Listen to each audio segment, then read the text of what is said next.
please rise as you're able for the Pledge of Allegiance? I pledge allegiance to the flag of the United States of America and to the republic for which it stands, one nation, under God, indivisible, with liberty and justice for all. Thank you, and welcome everybody to our January 21st City Council meeting. Before we get started, I just wanted to give a thank you to Councilmember Miller and Public Works Director Niemeyer for shoveling the walkway to get you all in the room here. So thank you. Some servant leadership there from Councilmember Miller, and just doing his job, Tyler.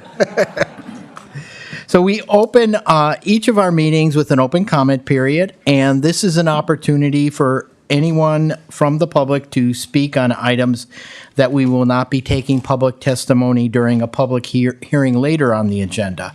Each person has up to 2 minutes to speak for a total of 20 minutes. Now, the council also has the ability, if we go over those 20 minutes, to extend that period.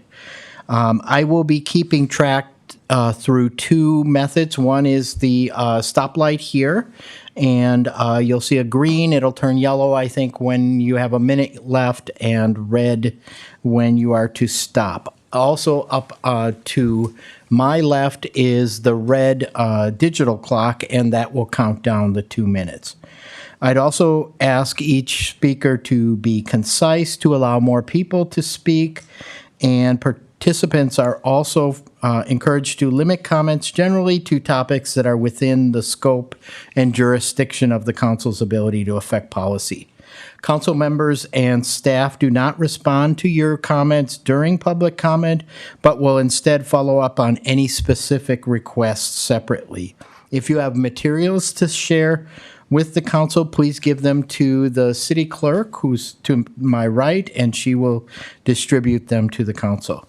You will be invited up in the order you signed up, and we will start with Kyle Pike.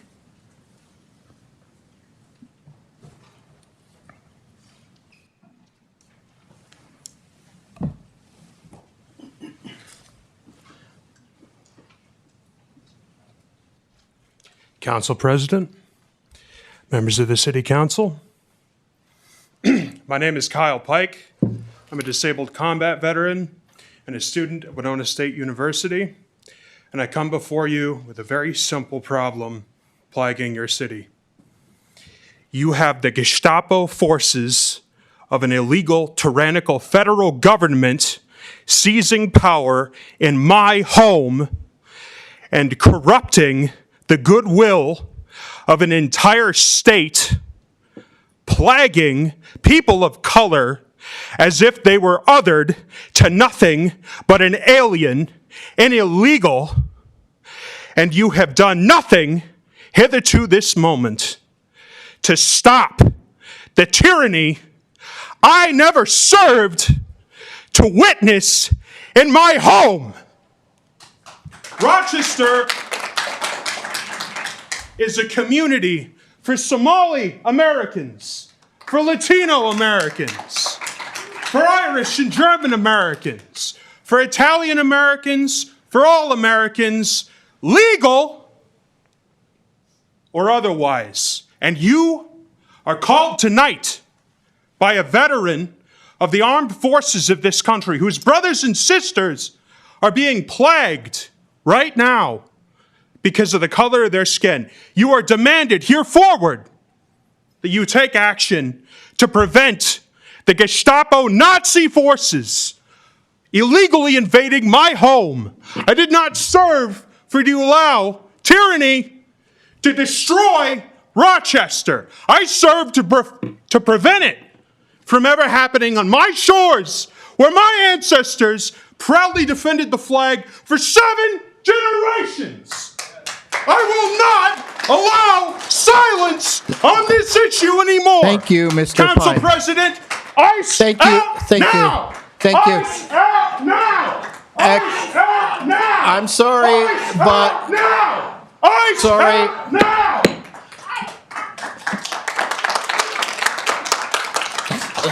thank you, Mr. Pike.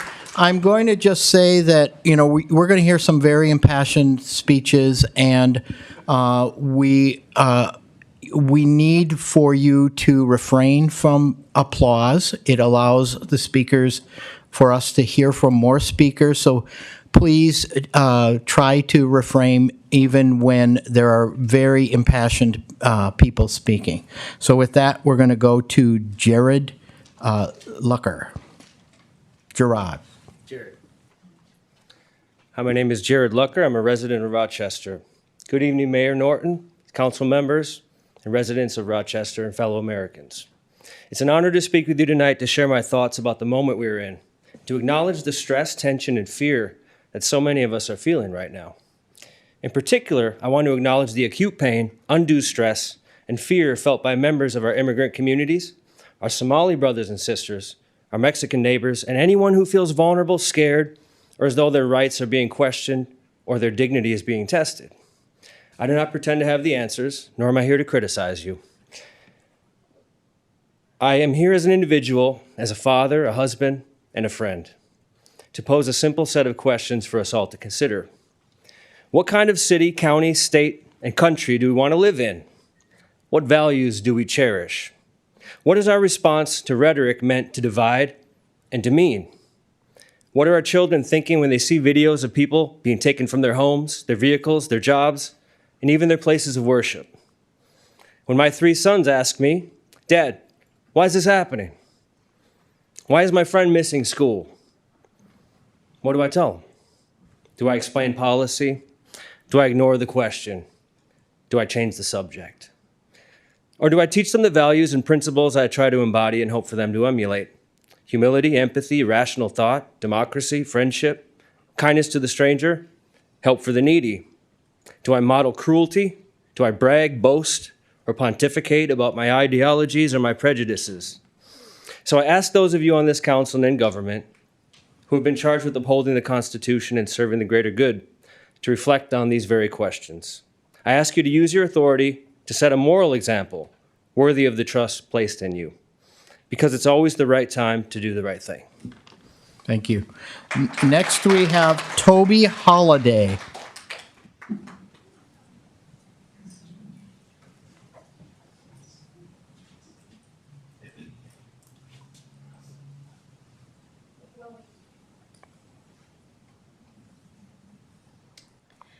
Right. Hi, Council. My name is Toby Halliday. I'm a Rochester resident and a member of Workers Strike Back.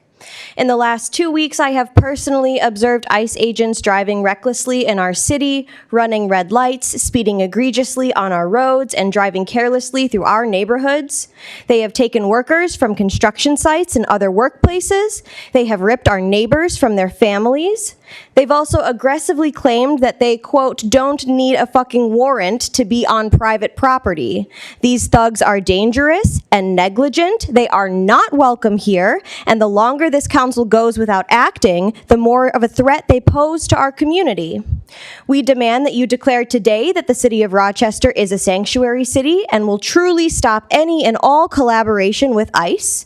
We demand that you direct the city attorney to prosecute civil and legal offenses committed against our neighbors by ICE. ICE also routinely uses local surveillance databases like driver location data and public CCTV cameras to track people with the help of local police departments. We demand that the City Council end all drone and camera surveillance projects that can be exploited by ICE. More broadly, to fight back against Trump and the billionaire class's agenda, we urgently need mass protests and strike action nationally. That's why Workers Strike Back is supporting the day of mass protest and strike this Friday, January 23rd. Back in 2017, when Trump announced his first Muslim travel ban, socialist city council member Shama Sawant and fellow workers and socialists in Seattle shut down SeaTac Airport, preventing planes from taking off or landing, forcing a reversal on that ban. This is the type of militant action needed. This is why Workers Strike Back voted to run Shama for U.S. Congress, as she is explicitly calling to shut down ICE and all detention centers. Shama's opponent, Democratic Congressman... Thank you. I'm wrapping up. Thank you. Thank you. Democratic Next, Congressman ma'am, Adam you Smith do need to have voted to in stop. 2002 to form ICE as part of the Homeland Security Act, along with the majority of Democrats in Congress. Ma'am, you have to stop. 2 minutes is insulting to all of That's us here. our rule. We will let you... Because Please. of the abject failures of both Democrat and Republican parties, we are in dire need of a new party for working people and immigrants. And if you agree, I urge you to get involved with Workers Strike Back and join us in fighting back against ICE. Thank you. Solidarity and Thank free you. Palestine. Now, I'm going to ask folks to please, our rule is 2 minutes, and it just allows us to hear from more folks. Next is Susan Robinson Denlow.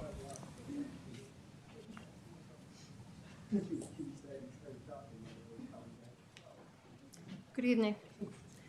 Mayor, Council President, and Council members. My name is Susan Robinson Denbo. I'm in Ward 2. I am a retired educator, specifically from a K-12 counseling position. I have listened to students concerned as a part of my supportive position. I'm sure staff are listening now because children and young adults have much to be concerned about, specifically how ICE is influencing and interfering in their lives. At a protest at Mayo High School this last week, a teacher shared that half of her ethnic students are no longer showing up for school. They are afraid that they will be taken on their way to or from school, or they don't leave home because they're afraid that their parents will have been taken while they were in school. At the same protest, I was walking to my car, and 2 girls in front of me were sharing that their 2 friends, ethnic friends, who were approached by ICE on a field trip.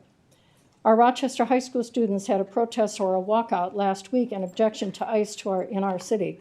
Our youth are very savvy, they're smart, they're committed, and they're protective of their classmates and friends. They should not have to deal with these issues. In the Minneapolis area at a rally, I heard an elementary school parent say that she was asked by her principal to undergo a vetting process so she could qualify to take the students left at school whose parents had been taken by ICE. In addition to my concerns for children and young adults, I visited businesses asking them to become a Fourth Amendment workplace, posting a sign that states ICE is not allowed in their establishment and cannot take a staff or customer without an appropriate warrant. I'm sure you're aware of some of those who have been taken from our city, the restaurants, the construction site, the Mayo ramp. Restaurants are now hiring family and driving staff to and from work to stay open. I have 4 asks. 1, publicly call for ICE to leave our city and county and state following the mayor's request. Prohibit use of government property for their operations. 3, contact congressional officials to say no more ICE funding by the federal government. This needs to be done by January 30th. And 4, Thank you, ma'am. 123 economic shutdown. Thank you. Next we have James Smith. Good evening, gentlemen. I have a simple request. I would like to have the sewer line extended on 11th Avenue Southwest. I sent you all an email. We seem to have gotten lost in the mix over the years because the LC Industrial Park has sewer everywhere, but our 4 lots do not. So I met with staff, and they were very helpful. Aaron Lochstein was very helpful.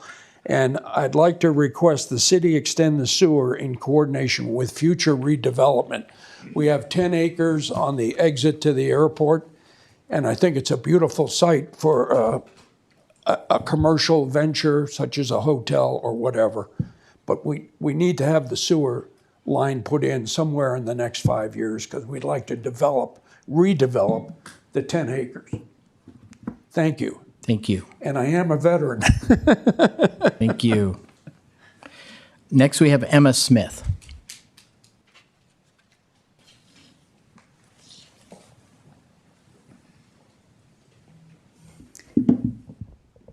Hello, I'm a member of Workers Strike Back, and I'm here tonight because ICE agents are terrorizing our cities. Thousands of immigrant, working, and poor people are being abducted. Innocent people have been murdered, injured, abused, racially profiled, and stalked by white supremacists who get cozy Rochester accommodations while they're here. Our cost of living continues to rise, and we are watching bipartisan authorization of $900 billion for weapons and war. Not cooperating is not enough. Rochester Police recently posted that they defer immigration enforcement to authorized federal agents. It kind of sounds like they're just allowing federal thugs to carry out violent KKK values in our community. So who is defending us against this stark imbalance of power? The Democrats and Republicans on this council have not raised a finger to oppose ICE, and by default are helping them. We urgently need mass protests and strike actions, and it is up to all of us to build movements like the one being organized for this Friday the 23rd. This council seems more interested in deliberating which big business boots need the most licking. They could announce that the city of Rochester is stopping all collaboration with ICE, including the sharing of information and data on residents. The passiveness of this council makes them an accomplice to white supremacy and all attacks on working people. This will be remembered when we're voting on the 4 seats up for re-election this year. We know what is possible based on the wins of former Socialist City Councilwoman Shama Sawant, whose wins have already been spoken about this evening. And she's now running for U.S. Congress, bringing the same fighting approach. Abolish ICE, end the U.S. military occupations, end the genocide in Gaza. And to anyone listening, please join our fight at workersstrikeback.org. Thank you. Next we have David Montequin. David Montequin.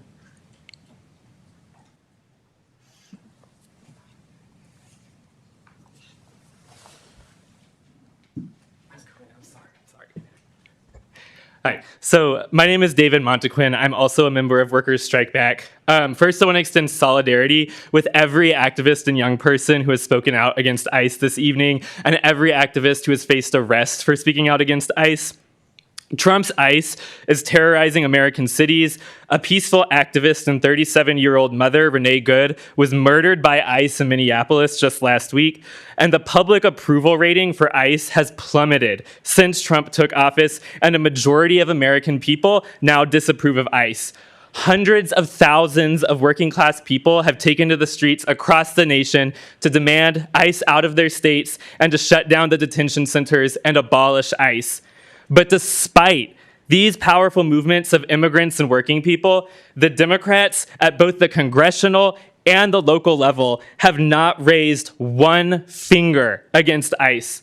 The Rochester City Council could declare today that their cities will stop all collaboration with ICE, including ICE routinely using local surveillance databases like driver location data and public CCTV cameras that others have spoken about tonight.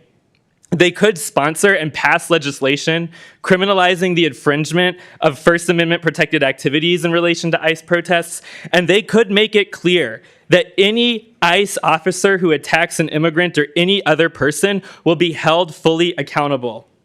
But what is most paramount above all of this is that both local Democrats and those in Congress could have been using their prominent public platforms, which can reach millions of working people and immigrants, to launch mass protests and civil disobedience, but they have not done that. Working people need the kind of leadership and fight back that Workers Strike Back founder, Socialist City Councilwoman Shama Sawant brought in her decade as a socialist on the Seattle City Council. That's why I'm a member of Workers Strike Back, and I urge any working or young person who's watching to go to workersstrikeback.org. Thank you, ICE Mr. out now. Thank you, Mr. Montague. Next, we have Isaac Johnson. Good evening. My name is Isaac Johnson. I'm a resident here in Rochester, also COO of a healthcare organization that's located here as well. I want to tell the City Council that ICE is not just impacting residents, but it's also a health issue. We've seen at our health center about 86% of our patients are not showing up to their appointments just because they're afraid to leave their house. We've had so many conversations with patients where they're afraid to even go to the pharmacy, pick up medications. These are diabetic patients that need their medicines.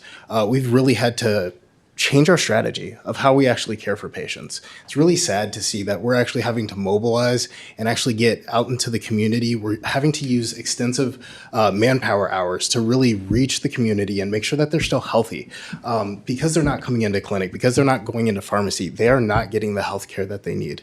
This is a serious concern, and I really hope that City Council will take this under consideration and act to make sure that we can make sure that our residents of Rochester and this community is safe. Thank you so much for your time and consideration. Thank you. We're roughly at 20 minutes. We have 12 more speakers that have signed up. Is there a motion to suspend the rules and hear from the remainder of the speakers on the sign-up sheet? So moved. Moved by Councilmember Frederick, second by Councilmember Doring. All in favor say aye. Aye. Opposed say nay. Motion passes. Next up, we have Mr. Peter Vavang.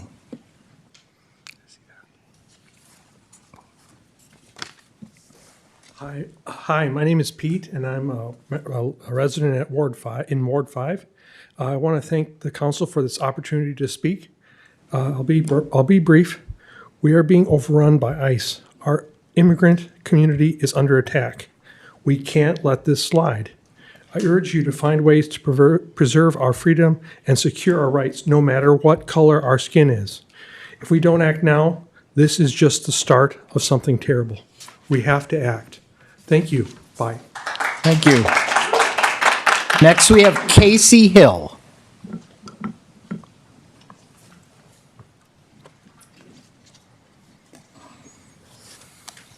Hello. Thank you so much for giving me the opportunity to speak. I'm here because I'm a resident physician in Rochester, Minnesota, and many of my patients have stopped showing up to their appointments for fear of ICE, and I'm terrified that one of them will face irreparable harm or even die because they're not able to access critical medical care to treat entirely preventable diseases. Thank you. Thank you. Next, we have Pefree Johnson. I probably ruined the first name. Pefree? Pierce. There you go, Pierce.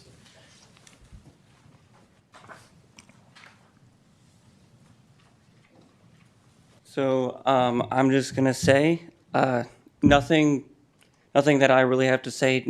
Everybody else has already said what I'm thinking, but I just don't want anybody collaborating with them, and without resistance, there are no standards. That is all. Thank you, Mr. Johnson. Next, we have Salim Mohammed.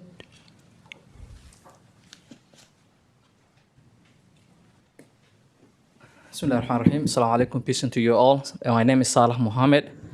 Good evening, council members. Tonight, I'm not here to talk about policy. I'm here to talk about fear, trauma, and belonging. In our community, children are experiencing terror before they even have words for it. And our parents, many of them refugees, are reliving horrors they believe they escaped forever. They fled civil war. They survived tyrannical dictators. They watched loved ones beaten, disappeared, killed by armed men who used fear as a weapon.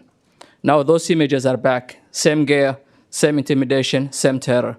Only now it's happening outside apartments, near hospitals in our city. We are told if you have documents, if you are legal, you have nothing to fear.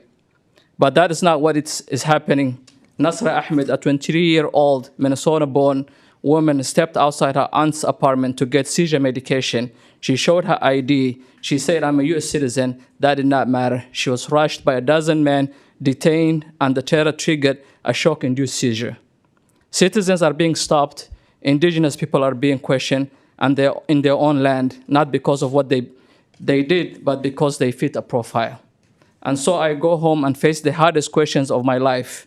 What do I tell my 14-year-old, my 11-year-old, my 9-year-old princess? How do I tell them they belong here? They are not garbage, when the system around them say otherwise, when enforcement is based on appearance instead of evidence, legality becomes meaningless, citizenship becomes conditional, and fear becomes universal. Parents are choosing between healthcare and safety, between food and rent. Programs caring for our most vulnerable children and women and elders are on pause. Let me be clear, silence in moments like this is not neutral, it is complicit. We are not asking for sympathy, we are asking for action. We need this city to move beyond words, to take concrete steps that protect residents, reject racial profiling, and affirm clearly and publicly that every child in Rochester belongs, because a city is judged not by how it treats the powerful, but by how it protects its children. Thank you, Mr. Muhammad. Next, we have Gloria Torres Horvath. Gloria Torres Herbeck.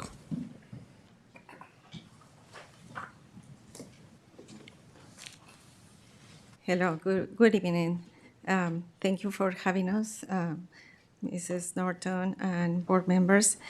My name is Gloria Torres Herbeck. I'm here as many hats, as a teacher and as member of the Alliance of Chicanos and Hispanics and Latino Americans.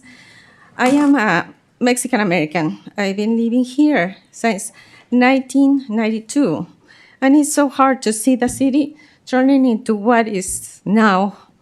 Sorry, I'm a crier, and this is not an exception. It's so hard to see my students not showing to school just because ICE is by the bus stop. ICE is outside their homes because ICE may be take their parents and not be able to come back home. Sorry. And parents are in denial. They think nothing is going to happen, so they're not getting ready. They're not prepared. We work, as a club members, we work very hard to get them ready, to have all the documents ready. Here we have a great friend that she was there trying to get everything notarized, and it didn't happen. And now, ACLA is trying to help and support the Latino community that we've been working for 20 years. We are trying to do humanitarian work. And even doing that, we feel the fear to be targeted. So here is an example of what I carry. On my phone, I have my red card and my passport and a whistle to protect my students. Yes. Thank you. Thank you. Just Latino more. community. As a community member, I do Latino Fest, and now I'm really rethinking, I'm going to be doing Latino Fest or not because of the situation. So I ask the board trying to see how you guys can support us and how this is going to affect everybody and the financial burden that is going to come. Thank you. Next, we have Samuel Korthaler. Samuel Korthaler.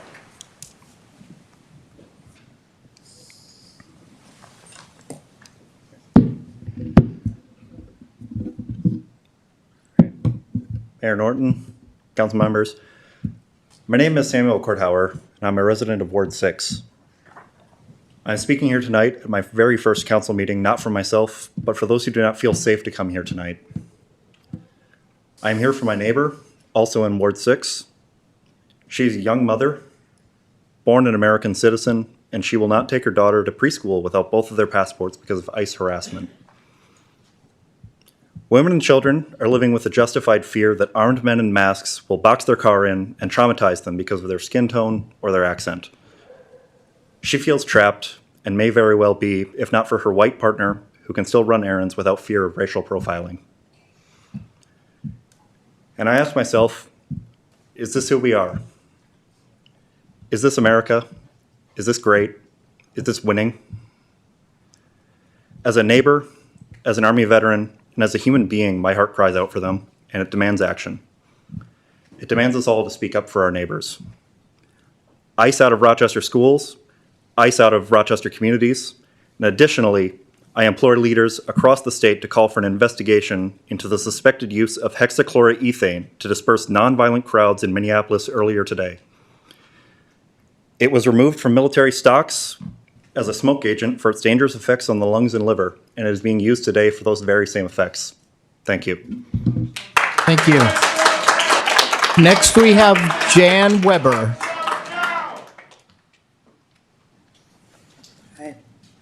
So current sitting members of the City Council, hello, my name is Jen, and I shouldn't be here. I should be in my warm house with my comfy pants on, like the great introvert that I am. I've never been very active in local politics, but I'm here tonight, out of my comfort zone, using my voice and my privilege for those who cannot safely be here themselves.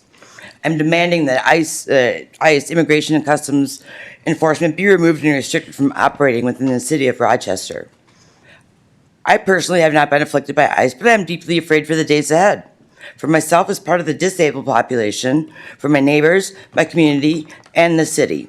Rochester has repeatedly stated that it is a welcoming and inclusive city, and the city has current policies limiting local law enforcement's cooperation with federal immigration enforcement and affirming that city resources are meant to serve residents, not to instill fear.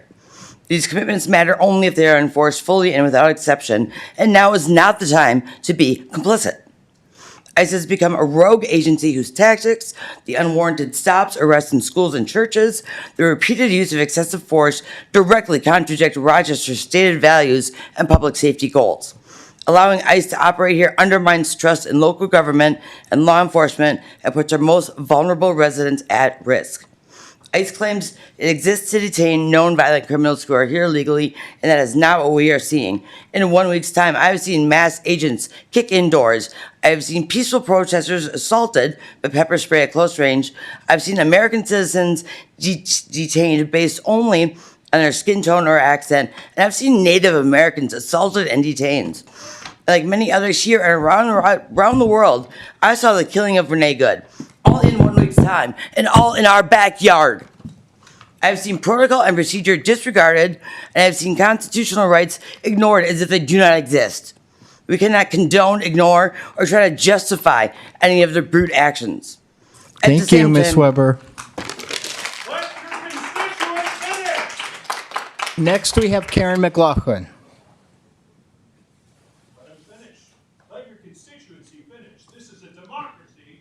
We are the unspoken. They will finish. Ms. McLaughlin, go ahead. Good evening, Mayor Norton and City Council members, City Council President. It's nice to be here. I am here to, first I want to give my disclaimer. I'm speaking on my own today, not representing any organizations that I'm involved with. But I'm here to bring a voice for the voiceless to this council. In my law practice, I work with a lot of people who experience poverty. I also work with a lot of young people and many people who are experiencing discrimination. And I bring for you the clear message to encourage you to use your collective voice to demand ICE leave Rochester, Olmsted County, and Minnesota. I'm also here to remind you that if there are any violations of constitutional rights, which I believe that there are, I would encourage you to use your voice to ask that the federal government defund ICE. In reminding you about constitutional rights, it's important to know that our constitutional rights in our U.S. Constitution apply to everyone standing on our soil.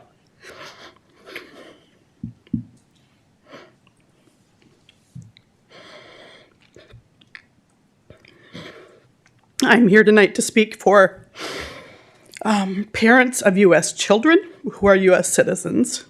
These people are raising their families. They're not committing violent crime. There is a system in our government and in our court system to adequately address people who are at needing, because of committing crime, to be deported. Those people are going directly from prison to ICE custody. They're not out in our neighborhoods, and there's no reason for ICE to be there to conceivably be detaining people. There is no constitutional basis for what ICE is doing. They're stopping people, seizing them, detaining them, and entering people's homes. It's an open and obvious act of discrimination, and it's based on racial profiling. that causes fear in our community, and it's dangerous. Thank you, Ms. McLaughlin. And I would ask you to use your collective voice. We can no longer be silent. Thank you. Next we have Ismar Hoduv. Say your name! Is Say your name! Sir, please. Please, sir. Ishar Hodiv, I'm probably screwing up your name. Esther? Sorry, I scribbled my name. My name is Esmer Hodzik, and I am a member of Ward 2 within the city of Rochester. And the big overarching thing with what everybody wants to say is whether or not you realize it now, this might be the easiest political decision any of you will ever have to make in your career. The noise is deafening across the entire city, across the entire state. Just speaking from my background, I come from a Bosnian American household. I was the first person in my family that was born here in America. My older siblings and my parents lived indescribable things, or at least that's what I thought. My father, he knows what it's like to have somebody knock on your door and suddenly you're in a camp far away for 3 months.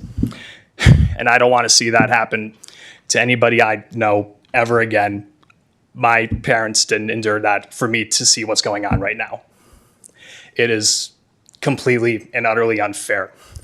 And whether or not this may seem like a difficult decision for any of you to make right now, a year from now, 5 years from now, 10 years from now, the conversation is going to be overwhelmingly against everything that's happening. It already is. I have been canvassing businesses with many other people in this room over the past 2 weeks, and the response has been overwhelmingly anti-ICE. And this is business owners we're talking about, and the regular people we've spoken to, it's been about the same. Me and the organization I'm with, Isaiah, are explicitly demanding that all of you make a public stance against ICE's presence in Rochester and in Minnesota, and to shut down all but essential operations on Friday, January 23rd. Thank you. Thank you. Next, we have Kirsten Lincoln. Kirsten Lincoln.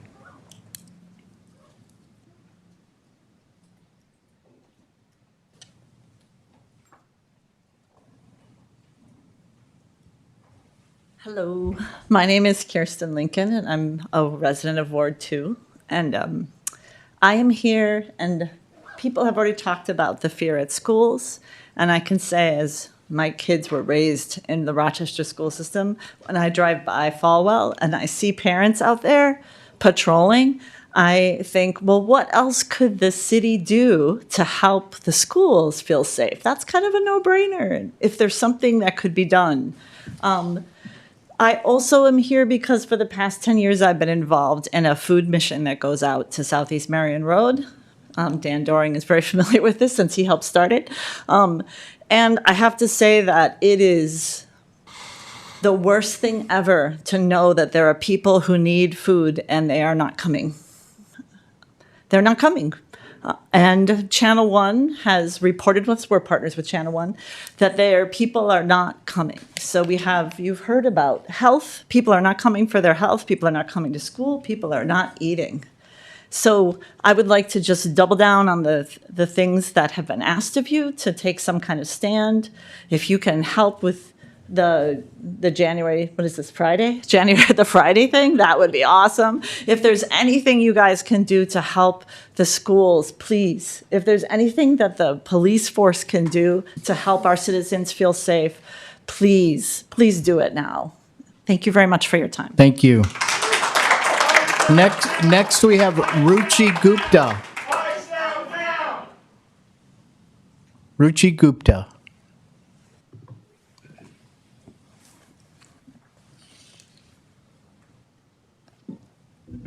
Good evening, Madam Mayor, Chair Shubhri, members of the council. My name is Ruchi Gupta. A brief background about me. I immigrated from India in 1993. And after moving around a little bit and in the process securing a green card, I moved to Rochester in 2002 and became a naturalized citizen of America in 2007.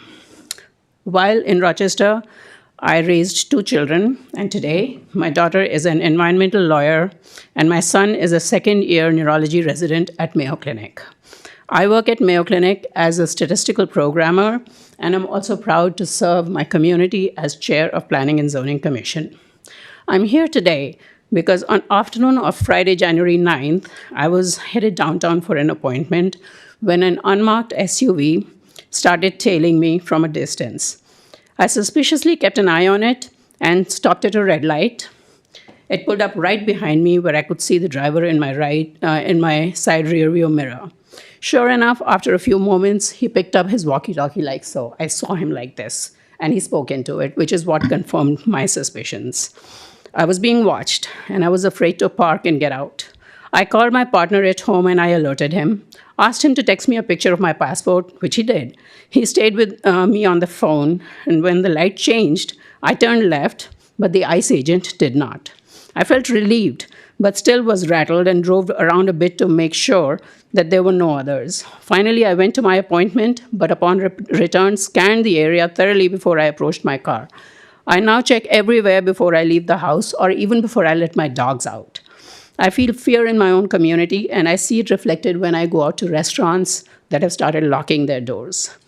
Rochester, by its character, is a safe, healthy, and an international city, and I implore to our leadership to get ICE out of here. Thank you. Thank you. Next, we have Molly Dennis.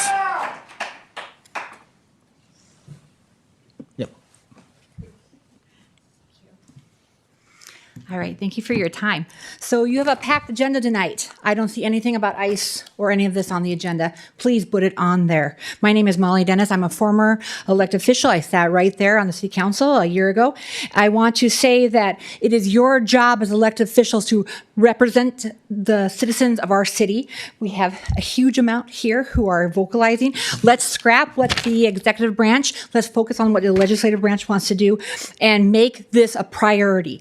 We need people are scared. You look at Brooklyn Park, who their police chief has made a public stance because their off-service officers have been pulled over by ICE. We need tangible things done here on city council, not platitudes, right? We need things, not just statements, right, or fear-mongering. We need city council to take action, make city policies. I know from a former elected official that you hold the purse strings of the police department, the purse strings of the entire city, right? You need to make sure that you allocate funds for training, pass legislation to make sure that this is a sanctuary city. Other laws that have been mentioned, I echo everything that has been mentioned today. This is an urgent time in our society. Be on the correct side of history. There are two pastors right here on the council, right? You know that thoughts and prayers work in churches, but it doesn't work here. We need to make sure that legislators do their jobs and represent the people.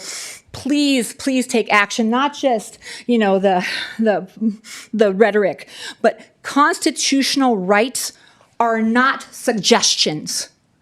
And that is really important that we uphold that on a local level. You have a lot of citizens here, a huge packed crowd.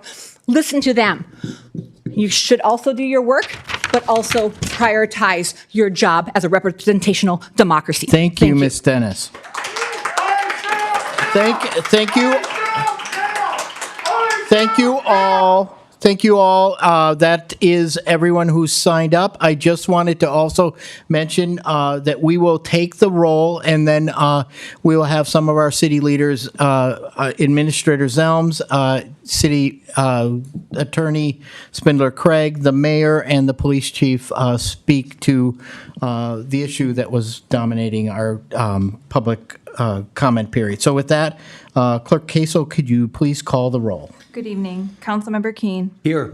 Councilmember Miller. Here. Councilmember Wall. Here. Councilmember Fredericks. Here. Councilmember Palmer. Here. Councilmember Doring. Here. Council President Schubring. Here. Mayor Norton. Present. And with that, City Administrator Zelms. Thank you, Council President, council members, Mayor Norton, members of the public. As the person entrusted to guide day-to-day city operations, I typically begin each city administrator's report by thanking our teammates for their work and for showing up every day with respect, integrity, service, and excellence for our community. And typically, we do not address open comment, but these are not typical times, as we've heard clearly from community members Could you get a little tonight. closer to your mic, Ms. Zelms? And in recent weeks, the city's community vision begins with a simple but powerful statement. Rochester is a city that cares, a city where all people are treated with dignity and respect. It is important to say this plainly. That is not what all members of our community are experiencing or feeling right now. We know that some residents are anxious, afraid, and uncertain about the present and the future. Some feel hesitant to speak or seek help or unsure about where to turn. It matters that we name the reality and that we respond to it with care. I'm grateful to our elected leaders for their recognition of that need. Rochester has long been a community where people look out for one another, helping a neighbor, supporting local businesses, welcoming those who arrive here during some of the hardest moments of their lives, and embracing those calling Rochester home for the first time. That spirit of care is part of who we are. The City of Rochester organization remains committed to serving all members of our community, especially in times of uncertainty. Our role is to be steady, a reliable and steady presence. That means continuing to provide essential services, clear information, and support rooted in dignity, respect, and compassion. This moment affects all of us, and it's also important to acknowledge that some members of our community are more deeply impacted. Centering their needs is not separate from our mission. It is fundamental to it. How we share information and how we show up may feel different than normal because this is not a normal moment. Being a city that cares means recognizing when our values are not being felt by everyone. Our community vision is not aspirational for us. It is a responsibility, and we, as the organization serving the community, take it seriously every day. Through steady service, clear communication, and compassion in how we serve, we will continue to show up for our community. Of that, you can be sure. In moments when not everyone feels supported or secure, our work is to create stability where we can and to ensure our actions reflect the dignity and respect every person deserves. As a local government, our responsibility is to remain steady and focused on the people we serve. We will continue to meet this moment with care, provide clear and reliable services, and respond thoughtfully as circumstances evolve. These are the expectations that have been shared with our team and what you can expect from city-provided services. And I believe Mr. Spindler-Craig has some additional information he would like to share. Thank you, City Administrator Zelms, Council President Schubring, council members, Mayor Norton, members of the public. Thank you for being here this evening. As the Rochester City Attorney, I'm certainly not in a position to address all of your questions or concerns, but I want to speak to a few. I and we have heard from many of you over these past few weeks, and before that, certainly as well. Thank you for sharing your experiences, your perspective, your life and family stories, your pain, your fears, your humanity. I would like to share a few points from my office and from my perspective as the Rochester City Attorney. Along with the Olmsted County Attorney's Office, the Rochester City Attorney's Office has a dedicated and busy team handling many criminal matters that occur within the city jurisdiction.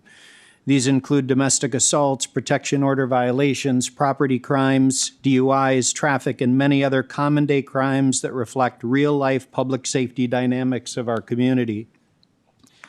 As has always been true, we continue to be committed to serving victims of crime regardless of immigration status. It is vital to our work, vital to community safety, that community members trust local law enforcement enough to call when they are in need.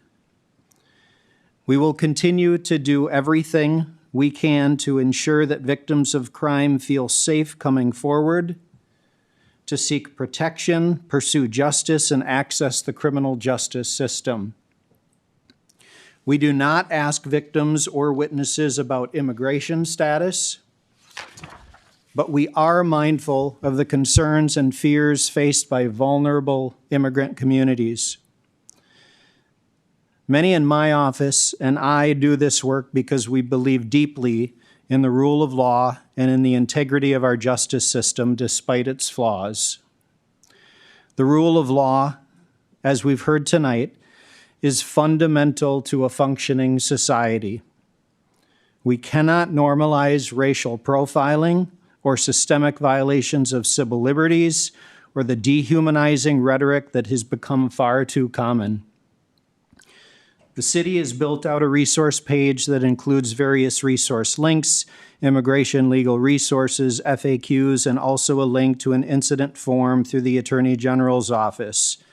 Please, if you are aware of an incident of concern, document it through that process if you are comfortable doing so. My office will continue to work closely with the Rochester Police Department, the Police Policy Oversight Commission, with Victim Services, and with other community agencies. We will do our part to uphold the rule of law and to bring as much safety and security to the community as we can. In the process, we will always strive to treat everyone with dignity and respect. That is, of course, what the community deserves. Back to you, Mr. President. Thank you, Mr. Spindler-Craig. Mayor Norton. Thank you very much. And I didn't write a speech out. I'm just going to speak from my mind and my heart. Many of you know that back on January 8th, I made a post and interviewed publicly about the concerns that I knew the community was facing, even back on January 8th. Since that time, things have become more tense, certainly in Minneapolis and St. Paul, but also down here.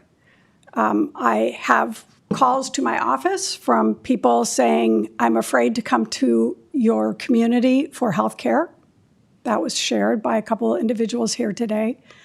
I have people calling to say, I'm afraid to leave my house. I'm afraid to go to my car.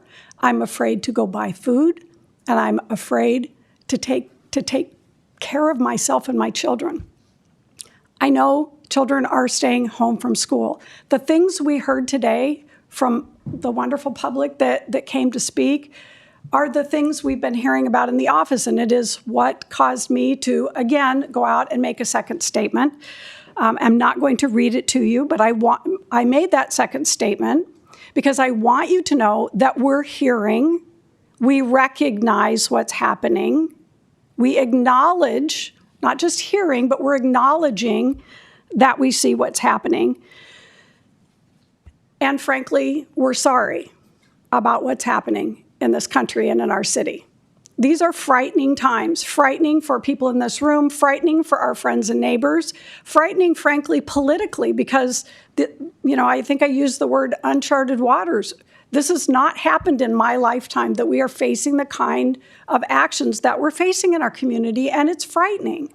We're all frightened, some of us more than others, understandably. But I wanted to not only acknowledge that, but I also wanted to say there are people out there who, from the bottom of their hearts, want to help. They want to find solutions. Many of them spoke here, and there are many, many, many more out in our community who want to help.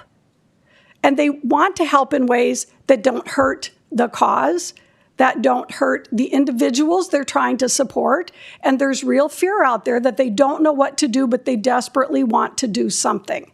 I also wanted to let the community know that. We have a caring, compassionate, and loving community.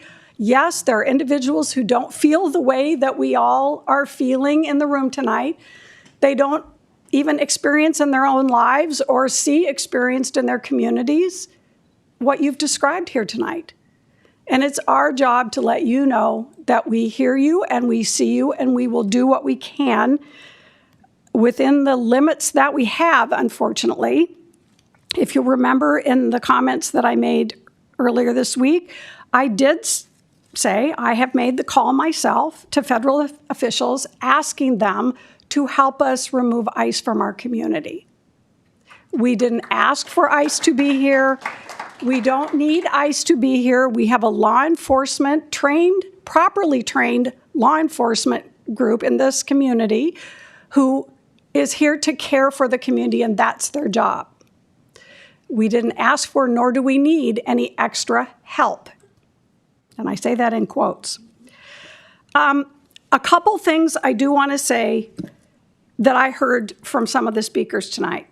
I want to be perfectly clear about this, and I'm going to ask our police chief to address it when I'm done. The Rochester Police Department is not helping ICE in any way. The Rochester Police Department is not notified by ICE when they're in town. They are on their own, working for a different boss, doing their own thing. Okay? I want to be perfectly clear about that. In Rochester, the police department is not giving license information, or they're not giving any information to ICE. And so that may be happening in other communities. It is not happening in our community. And when I hear that said time and again, it really undermines the work that our police department has been doing since I've been mayor to do community policing and build community trust and make sure our communities, whether it be Somali or Sudanese or Hispanic or any immigrant population, Hmong, any of our many wonderful immigrant populations we have here, they need to be able to call the police when they need help.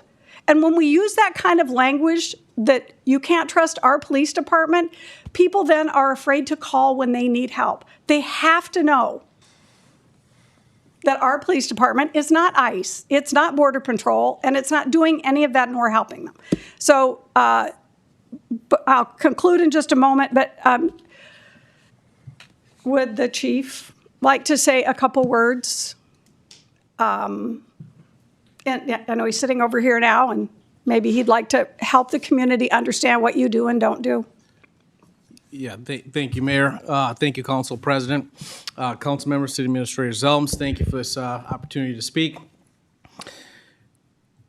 Over the past several weeks, I've spent a considerable amount of time trying to navigate the uncharted waters that we find ourselves in and reflecting on how I can best lead this city as police chief with the weighted responsibility of ensuring public safety for all of our members in this community. The one central question that I continually ask myself is, what does this community need to hear from its police department? Quite frankly, that's been a very difficult question to answer. And in moments like this, where there is no playbook to follow, there is no crystal ball that predicts the future, I believe it comes down to these two things, similar to what the mayor touched on. It's acknowledging the community and providing reassurance. So first, let me address the acknowledgement. Acknowledgement of the fears, perceptions, concerns I have heard from Rochester residents, community leaders, elected officials, that there is, in fact, an underlying current of fear, particularly surrounding on how immigration enforcement is being conducted.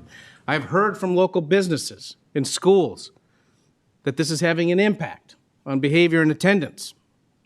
It's important to acknowledge that, and that it has, in fact, had a negative impact in this community. Second is the reassurance. Reassurance of what I can actually control. My commitment to you and my reassurance is twofold. First, how the Rochester Police Department is going to conduct business, and we are going to remain unwavering in our commitment to providing the highest level of public safety to everyone in this community. As a reminder, and to address some of Mayor Norton's concerns, we don't have authority to enforce civil immigration law, nor do we have authority to prevent ICE from enforcing laws in our community. We have no database on immigrants within this community. We're not collecting data. We're not asking for data. And nor are we, or has ICE asked to see CCTV cameras or whatever else was said, drone footage, etc. That is the farthest thing from the truth. It's not true, and it's not occurring. It's no secret that law enforcement in Minnesota has faced significant adversity and unprecedented challenges over the past several years. In response to that, this police department, your police department, the Rochester Police Department, has been very proactive and deliberate in building trust and strengthening relationships and policing this community in a way that reflects our shared social contract and the expectations of the people that we serve. Fear exists within our community. And when that exists, it has the potential to erode the communication and collaboration that is actually essential for public safety. And that's why I want to clearly reassert to that our priority, the Rochester Police Department priority, is and always has been the protection of public safety for this community and the preservation of order within our community. I also want to reaffirm that Rochester PD has operated for several years under a very clear, constitutionally grounded immigration-related policy.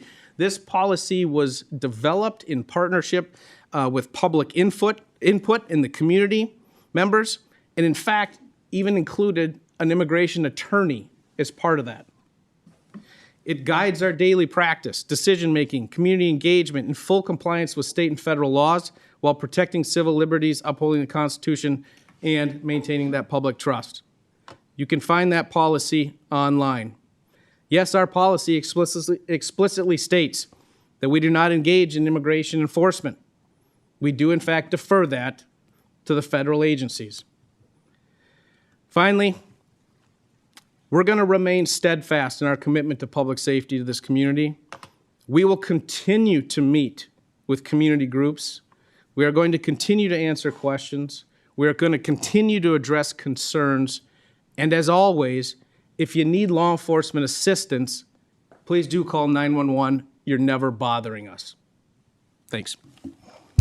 Thank you. And so I'm just going to close my remarks because I do have a couple other normal announcements that I need to make this evening, and I apologize for taking so much time. But I want to thank the community for coming. I want you to know that we care. I hate to say we because I don't really feel like I can speak for the council here, but I do know that we have all heard you this evening. And we will do everything in our power to support you as we move ahead in times that I hope are not going to be ongoing. I hope we can ask to be allowed to run our caring, compassionate community the way we have in the past, without ICE and with our law enforcement protecting every single one of us that lives here.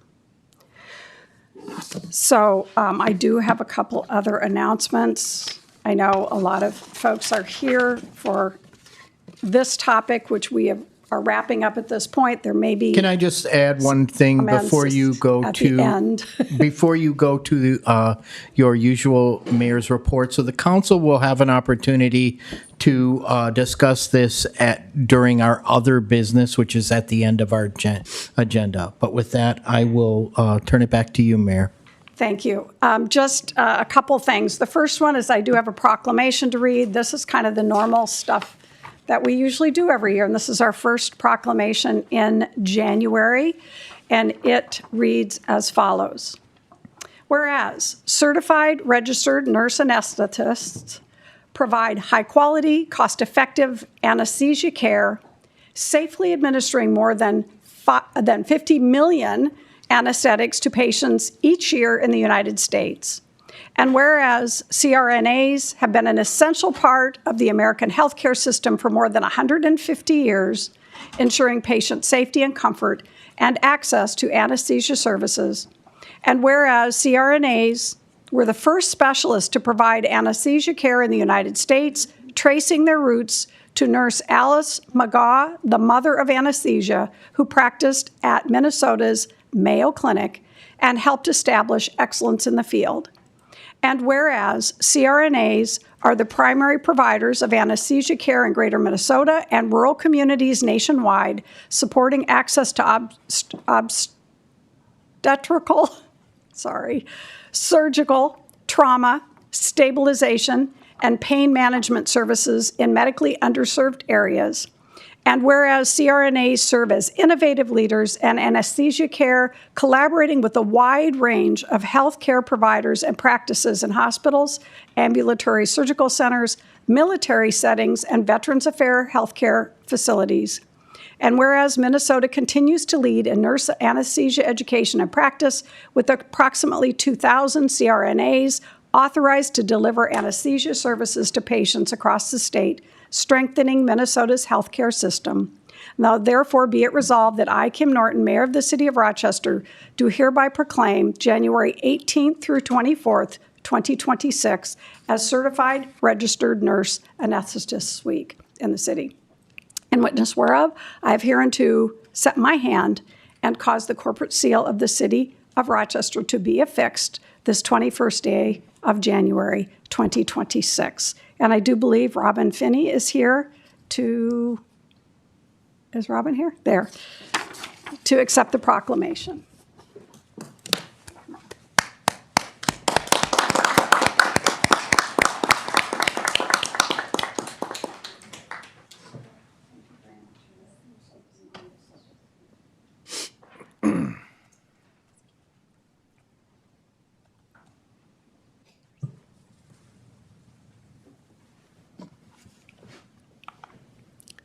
Just a couple other quick announcements. Just a reminder that January 27th, 2026 is International Holocaust Remembrance Day.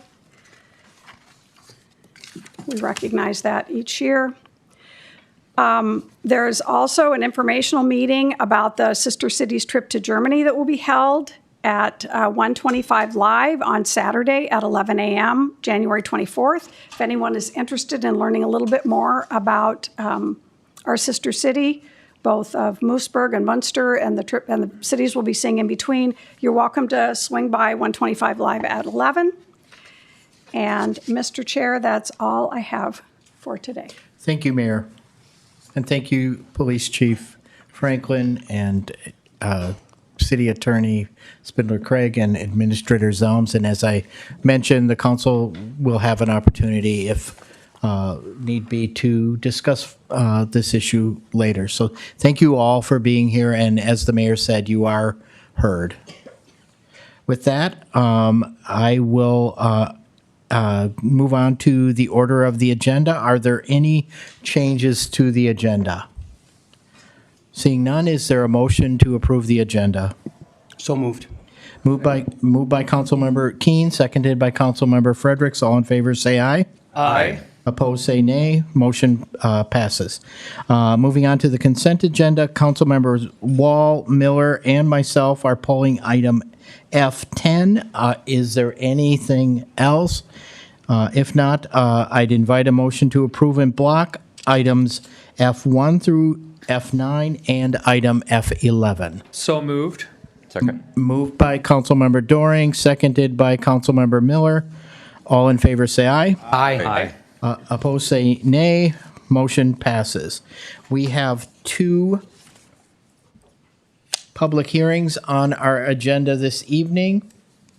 And just before we move into our public hearings, a little clarification on public hearings. Staff will introduce or present the item, and then if there is an applicant or an applicant representative, they will have opportunity to make a presentation for up to 10 minutes, and then I will open the public hearing. Members of the public have 5 minutes each, but you are encouraged to keep comments brief, concise, and building on, not repeating previous comments. Public can only join us in person. Then I will close the public hearing, and if there's an applicant, they will have up to 5 minutes for rebuttal. And at that point, I will invite my colleagues to ask clarifying questions of the applicant and staff. And at that point, motion would be in order. So with that, I will move to our first public hearing, which is item G1. It's a conditional use permit by UCI Tower, and this will be presented by Mr. Desmond McGough. Thank you, Council President Schubring, Mayor Norton, members of the council, good evening. My name is Desmond McGill. I'm with the Community Development Department, and I'll be bringing you this application. This is a conditional use permit for a wireless communication facility tower, which will consist of a 105-foot monopole and accessory equipment for the tower. The subject site is located at 1807 Marion Road Southeast in a R3, in a R2 low-density residential zone district. The proposed facility will accommodate a Verizon Wireless monopole facility, antennas, and will allow for future telecommunication facilities to be co-located on the tower as well. The wireless communication facility is a permitted use within the zoning district. However, such facilities are limited in height to 65 feet in residential zoning districts.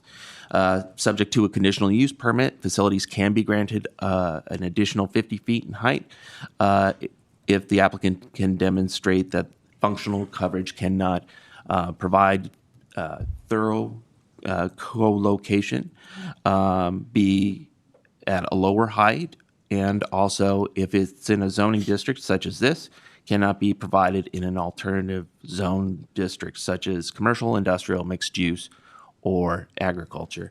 The targeted service area of this facility cannot be co-located on an existing tower or water tower, any kind of existing structure within the area. Commercial and industrial land uses are limited in area in this general portion of the city. A 105-foot monopole will adequately address the target service area, and that anything less than the 105 feet would require at least one additional tower and perhaps multiple towers, which would be counter to our objectives for minimizing cell tower locations and minimizing their visual appearance. The applicant has produced maps showing the service coverage of a 65, 105, and 150-foot high tower in this general area. And based on the coverage maps and the engineering RF affidavit provided by the applicant, community development supports the granting of the 105-foot high tower to meet the public interest objectives. The Planning Commission has unanimously recommended 7-0 that the City Council approve the subject application. I do have a couple of clarifications. Wanted to note that the monopole is 105 feet, but there is a lightning rod that is on the top of it that extends another 4 feet, so the total height of the structure would be 109 feet. Also that the staff report notes that a 65-foot tall facility would require 2 tower facility locations. It should read multiple tower locations rather than 2. And then also there is a sentence or two on page 2 that is italicized, suggesting that the RF engineer response, suggesting that it's an RF engineering response, which it is not. That is just language taken from the UDC that was italicized. So that is of the UDC, not the applicant. So I think that concludes my presentation, my introduction on this, and I'd be happy to answer any questions that you might have. Is there a representative of the applicant here? If you would step forward, identify yourself, and you have up to 10 minutes, but you don't have to use it all. I'm Matthew Coonard. I represent UCI Tower and Verizon on this wireless project. The staff presentation was well done and I think comprehensive. But if you have additional questions, I'd be happy to answer anything you might want to ask about. Okay, we'll have you sit down and invite you back after the public hearing. Okay. At this point, I will open the public hearing and ask if anyone wishes to be heard on this item. Does anyone wish to be heard on this item? Does anyone wish to be heard on this item? Seeing no one, I will close the public hearing, and if you'd like to come back and say a closing comment? It's been quite a long project, and the same presentation, I think, has been given quite a few times, but if you do have any questions, I'd be happy to answer them. It's a needed project. It's been worked on for a long, long time. Good. Council members, questions for the applicant or staff? Council member Keen. Thank you. Yeah, I went to the neighborhood information meeting. I thought it was well presented, but I just wanted to clarify, Desmond, you made some qualifying statements. That there's some changes on the resolution compared to what we have, or what was the clarification? The clarification is actually in the staff report. Okay, all right. Thank you. That's helpful. Yeah. Any other questions? Seeing none, you can sit down again. Okay, thank you. Is there a motion on this item? I'll move adopting a resolution approving conditional use permit number CD 2025-010 CUP by UCI Tower for the construction of a wireless communication facility consisting of a 105-foot monopole tower and ancillary equipment located in the R2, which is low-density residential small lot zoning district. Second. Moved by Councilmember Keen and seconded by Councilmember Fredericks. Any more to add? No, nothing to add. Thank you. Councilmember? Any further discussion? Seeing none, all in favor say aye. Aye. Opposed say nay. Motion passes. Thank you. Thank you for coming. Next up, we have item G2, which is a final plat by the city. And Mr. McGill? Thank you, Council Schubring, or Council President Schubring. This is an application for a final plat by the City of Rochester. This final plat is known as the Regional Sports and Recreational Complex. This will be for the subdivision of 158 acres located in an R3 and MXG zoning district. The site is located north of 48th Street Southeast and south of 40th Street Southeast and east of the east terminus of Orchid Road. This plat encompasses one lot and 4 outlots and the dedication of right-of-way for 45th Street Southeast. The subject request is a quasi-judicial in nature, subject to the approval criteria of the major land subdivision of the UDC. Authorization will permit the splitting of the land into separate parcels for future sales and dispossession of the land as needed. And the Development Review Committee is recommending approval of the subject application. So that concludes my introduction. I'd be happy to answer any questions. At this point, I'll open the public hearing. Is there anyone wishing to be heard on this item? Anyone wishing to be heard on this item, please step forward.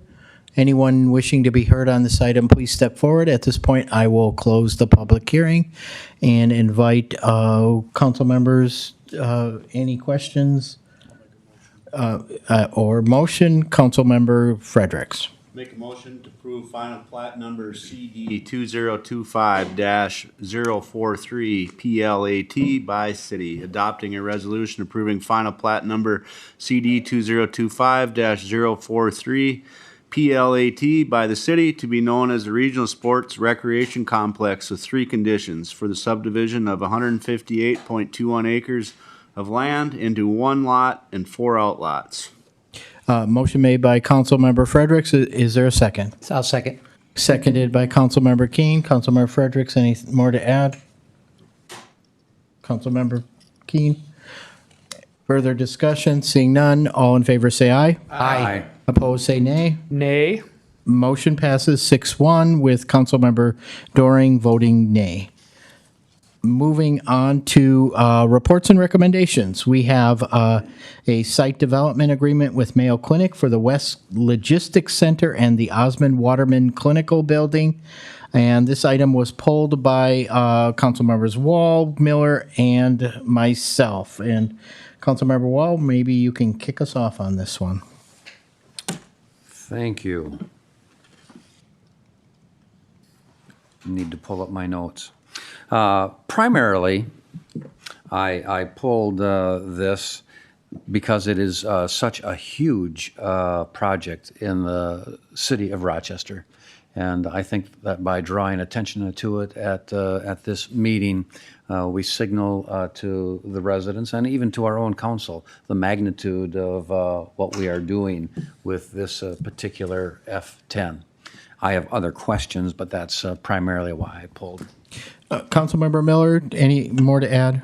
Sure. Similar to Councilmember Wall, I think there is value in open discussion on this item, particularly having the ability to put on the record some of the clarifications that have been provided to us this week, and also clarify how this process moves forward for transparency and understanding where the public get to engage with Mayo and the public realm, and where we do as well, and how we receive updates moving forward.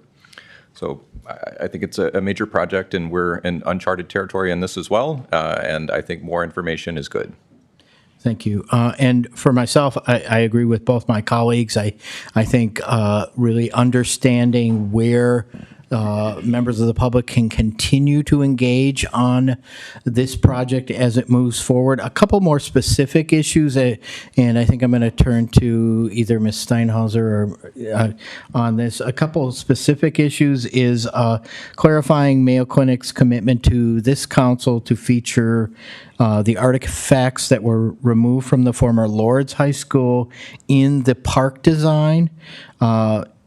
Clarifying the park dimensions and that it extends to the right-of-way on the west side.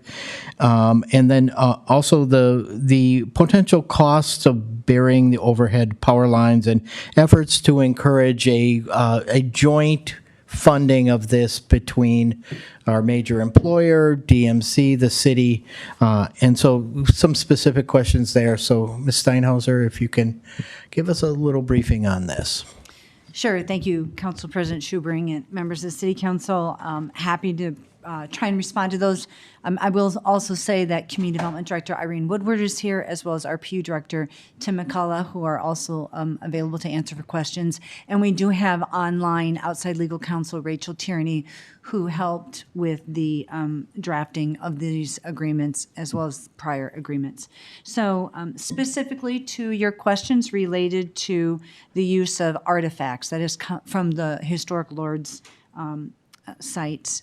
That has come up a number of times. We have confirmed on a number of occasions, and including most recently this week with the Mayo representatives, that they will absolutely incorporate artifacts from the former historic Lord's High School into the park, and in their words, incorporate them in a way that meaningfully honors the history of the site. So that is very much a commitment on the part of Mayo to do that. I think at the time when the demolition of the site was before this council, they had also indicated at that time, and that commitment continues.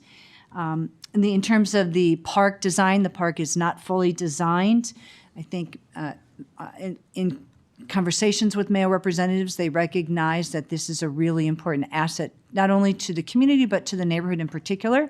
And so they want to make sure that the neighbors and the community have specific input on how Lord's High School is honored on this site, and the desires of the community are incorporated into the design of the site. I do not have specifics on a schedule for additional neighborhood meetings. We have representatives from both City and Mayo and DMC that attend the Kutsky Park monthly neighborhood meeting. That's an opportunity to get input, but I anticipate, based on my conversations with Mayo, that they will conduct additional neighborhood meetings and community engagement around this site. And as that information becomes available, we'll be happy to communicate it to this council and to others. In terms of the park size, it is what we would refer to in planning terms more of a linear park. Contractually, they were required to have a 30-foot dimension width from the building to the curb line.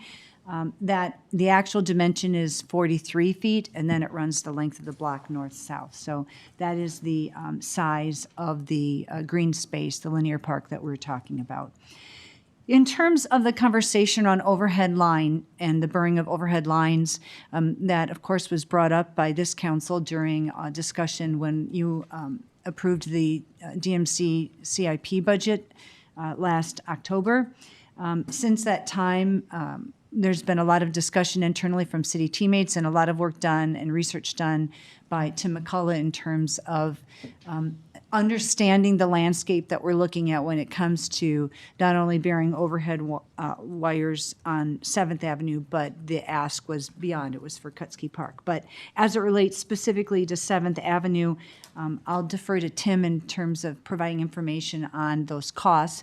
I will say that it is not a budgeted item. It was not an item that we had in putting together the $38 million of unbound funding for the 30 square block of improvements. Did not contemplate an allocation for the burying of underground wires. That said, there is in that $38 million that was approved by DMC and approved by this body, $8 million allocation for public realm improvements for Kutsky Park, and how those dollars are to be spent is a conversation that we will have with the neighborhood. So with that, maybe I'll pause and let Tim speak to the costs of the burying of the underground wires. Very good. Good evening, Council President Schubring, Council Mayor. Happy to be here tonight to help provide some context here. As Ms. Steinhauser said, we have done some preliminary budgetary type estimates on what undergrounding efforts would look like in the broad impact area around the 38 million that we've discussed previously. The 7th Avenue Northwest corridor specifically is one of the more challenging corridors because it's a heavy 3-phase line there. So it's one of our bigger lines. The total corridor from, we did this in sections, not specifically focused on block by block, but from about 1st Street Southwest all the way up to almost Civic Center Drive, if it would connect, is about a $2 million effort to underground that entire line. Now, obviously, this discussion is about a smaller piece than that, but is it a piece right in the middle of that, which becomes challenging to go under and back up around? So I will give a very vague and non-committal high-level answer of somewhere in the realm of $1 to $2 million of undergrounding probably in this vicinity. And that is just represented, that is not only representative of the cost to the electric utility, which we don't have a funding source for. There's also some private investment that would be required here for service laterals that connect to homes or businesses, depending on the extents of the undergrounding there. We've had very successful undergrounding projects. North Broadway is a great example of that. A lot of lines were pulled underground in partnership. So with the right funding sources, with the right partnership, with the right communication with the communications companies, it could be a successful outcome here. I will reiterate from the RPU perspective, we typically invest a couple $100,000 a year in undergrounding, but in this immediate forward period, those investments were focused on another project, the 18th Avenue project. So we did not identify any dollars for undergrounding in the downtown corridor area in the budget planning. So there's not currently a utility source for any undergrounding for aesthetic or other reasons here. We would typically look for those funds to come from developer partner or others, depending on who's asking for, who's contributing to the project there. Unless there's any questions, I believe I've answered the portion of the cost. Councilmember Wall? Thank you, Ms. Steinhauser. I want to go back to the Lourdes part of the project.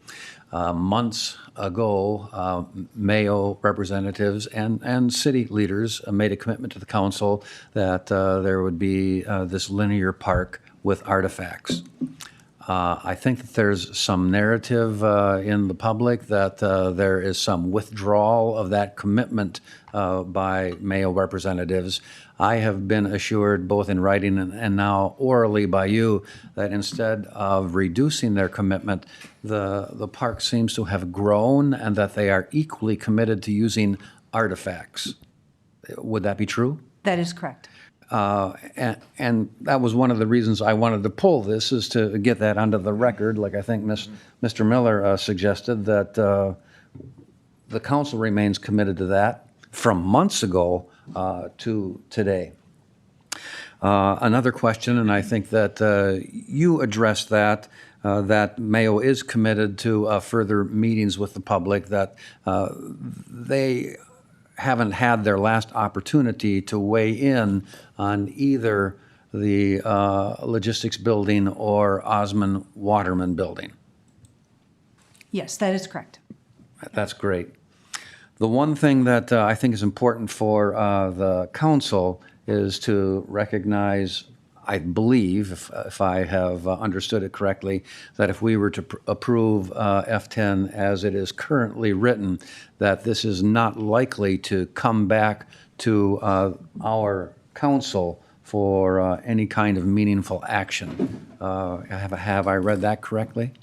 Yes, this would be the last formal action that you would take related to this item. It's an agreement. Normally, site development plans do not come back to City Council, but as we indicated in the communication to you, because they don't have all of the site development, the landscaping in particular is the biggest piece that's not yet complete.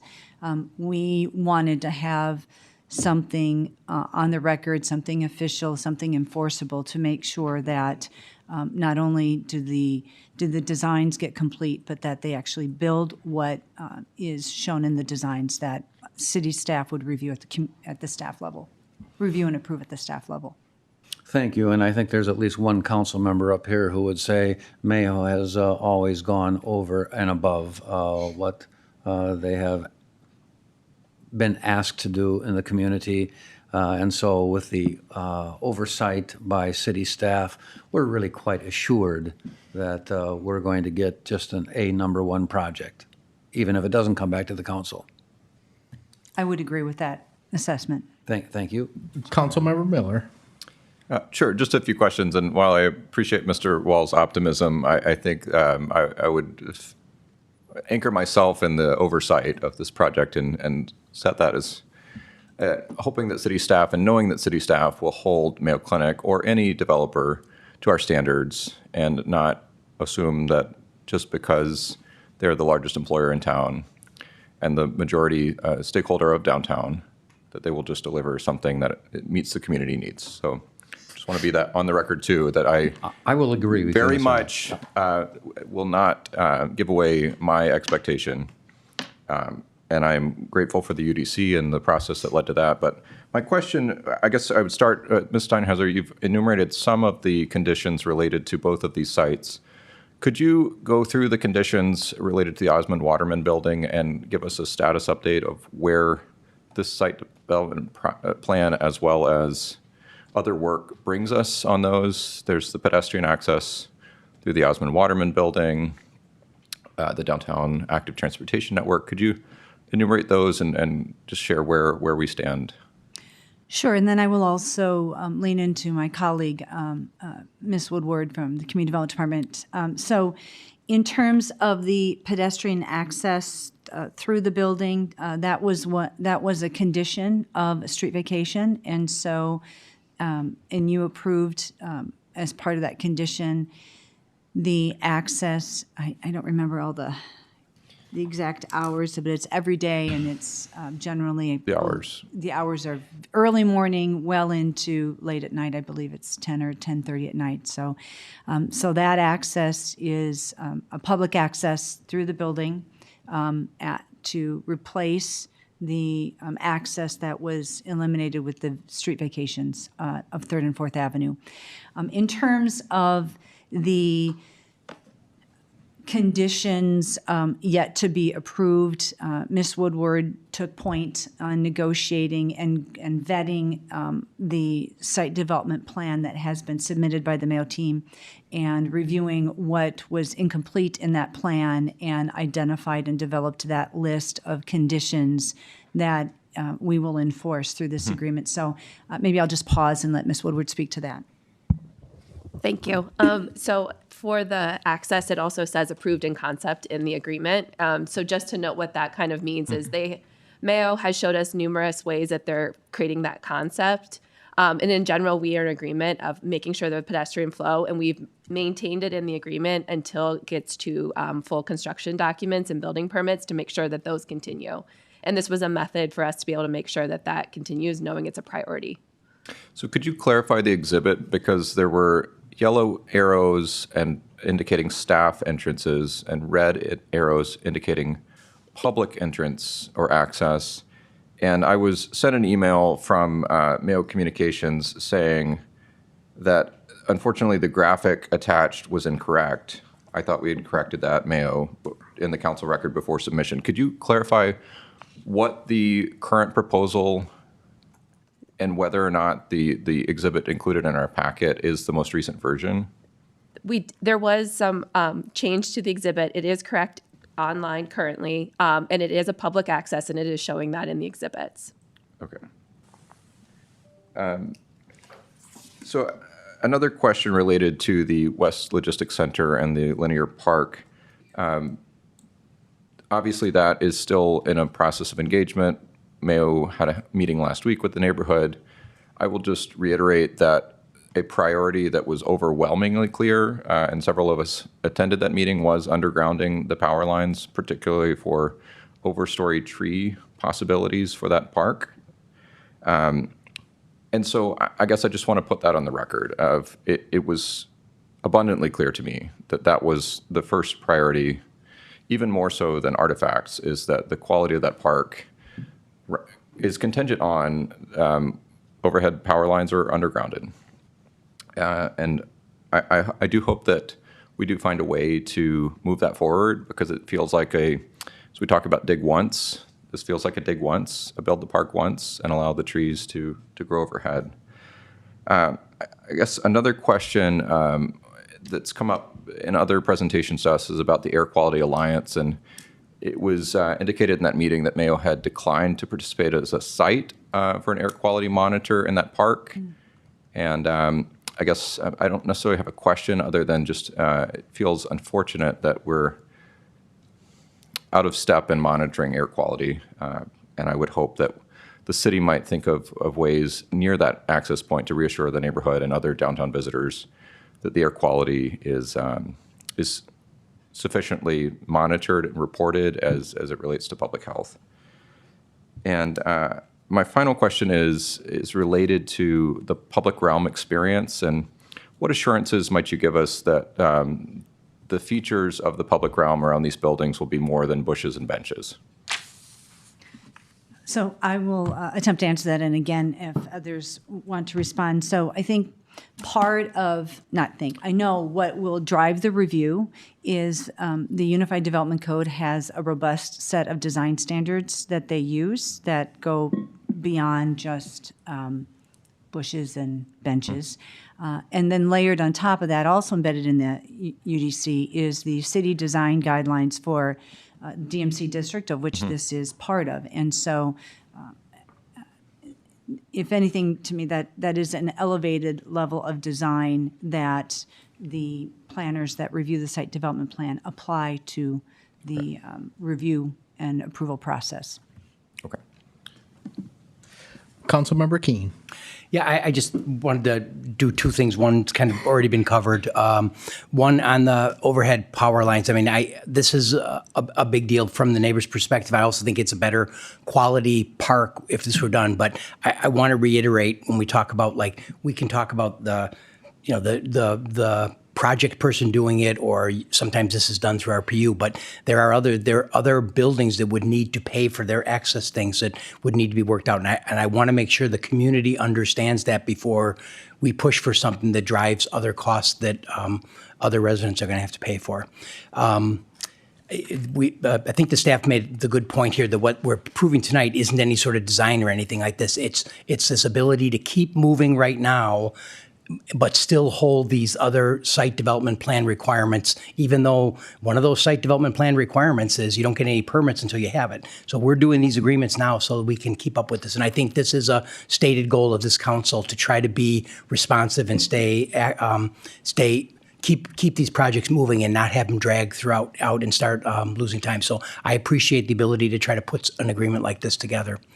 One of the things we do with these sort of things, if it says not coming back to council, is we have to trust the work we did back in 2021 and 2022 to do the Unified Development Code, because I trust that the staff will use that as their guiding document, and that's really what we're going forward with. But I also wanted to make sure people know that along with not having any approvals, there is a planned study session to go over the bold forward plans. And do you want to talk about that a little bit? Sure. Thank you, Councilmember King. We periodically come before this body and provide an update on supporting transformation and where we're at with Bold Forward Unbound and related initiatives. We have a request in for a study session in early March to come to you with an update. And we could speak to this. Our focus for that update will be to talk about the construction coordination work that's happening behind the scenes between across our departments, our communication strategy for the next 12 to 18 months related to that, as well as some additional detail related to the research being done about the costs and implications of considering burying underground wires. So we periodically bring updates to you. Happy to bring an update specifically related to the park and incorporate it into that presentation as well. I think that would be a good suggestion if you could do that. Thank you. Agree. Councilmember Palmer. Thank you. I've looked at the past performance of the Mayo Clinic and the artwork that they have and the trees that they have and the plants that they have, I think are phenomenal. And so I, for one, will speak that I'm very happy with what they do, and I'm surprised that people are doubting that.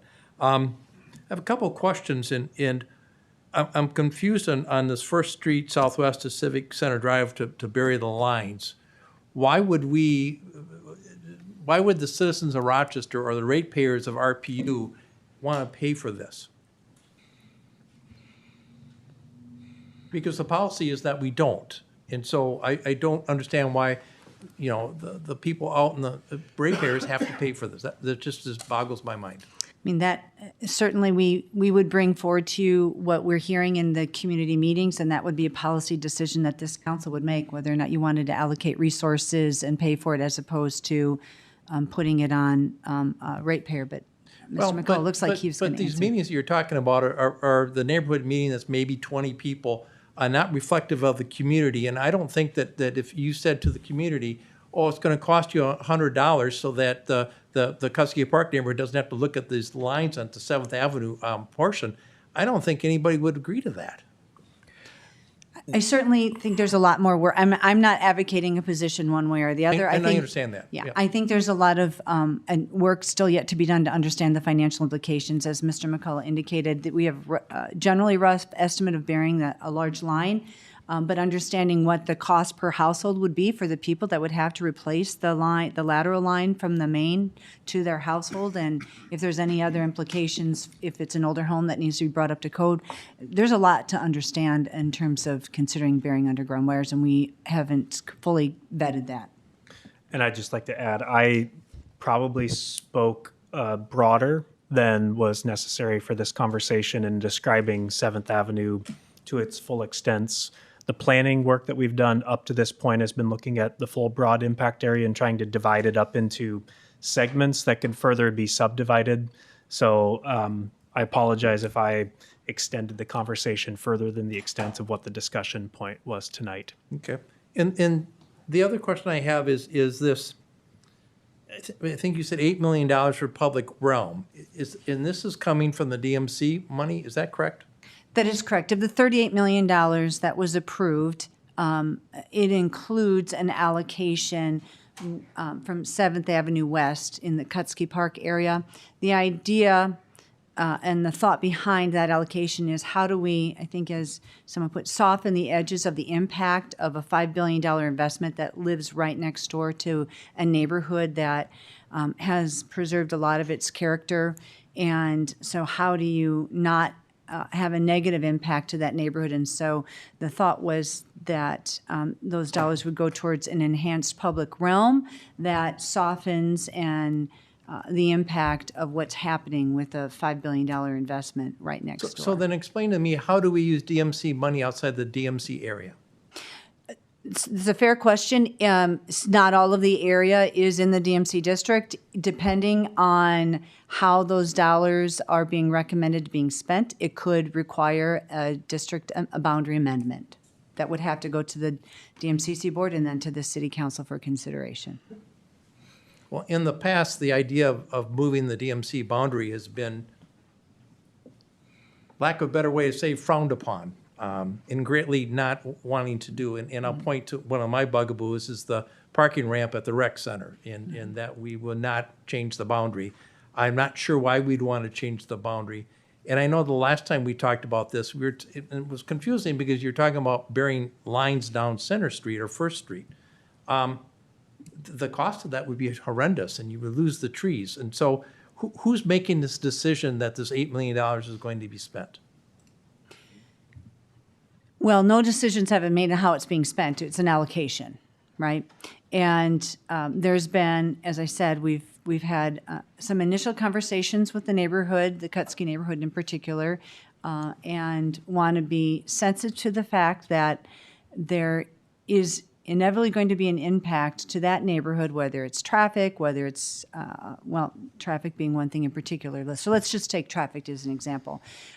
So if there's, what proves to be true is an intense amount of traffic that happens that necessitates improvement for pedestrian connections, improvements to the streetscape in some way, shape, or form, that there are dollars that are allocated to do those improvements. Now, whether those would be required, those improvements are in the DMC district or not and require boundary modification is something that we've talked about with DMC staff, and they're aware that it could require boundary modification, and we would need to go through the appropriate process and bring the appropriate justification forward. But that's been the early conversation. So the people in Lower Town are going to be affected by the downtown redevelopment and everything. So how do they get their $8 million?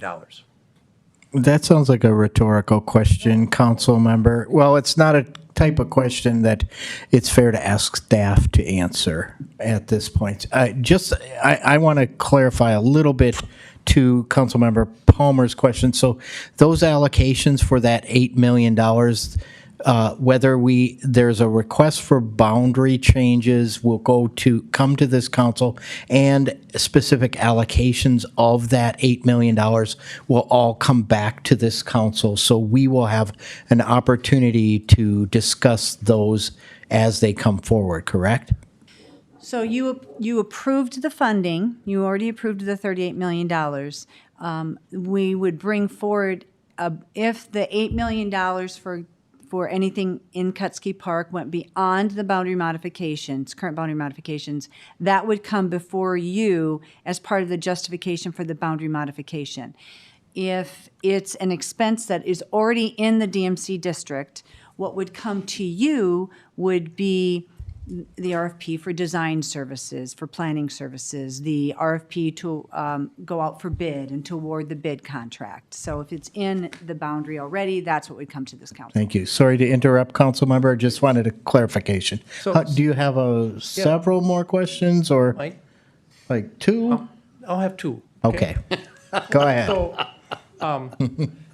the area between 7th Avenue and 11th Avenue in 2nd Street Southwest to the river is approximately 450 parcels. Of that, about 125 are single-family dwellings.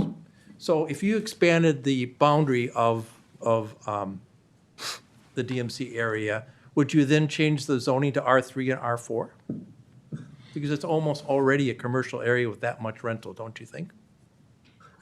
I wouldn't want to guess on what the appropriate zoning would be. I would have to defer to either Ms. Woodward or Mr. Yetzer on how their zoning doesn't correlate to how you spend dollars in a public realm dollars.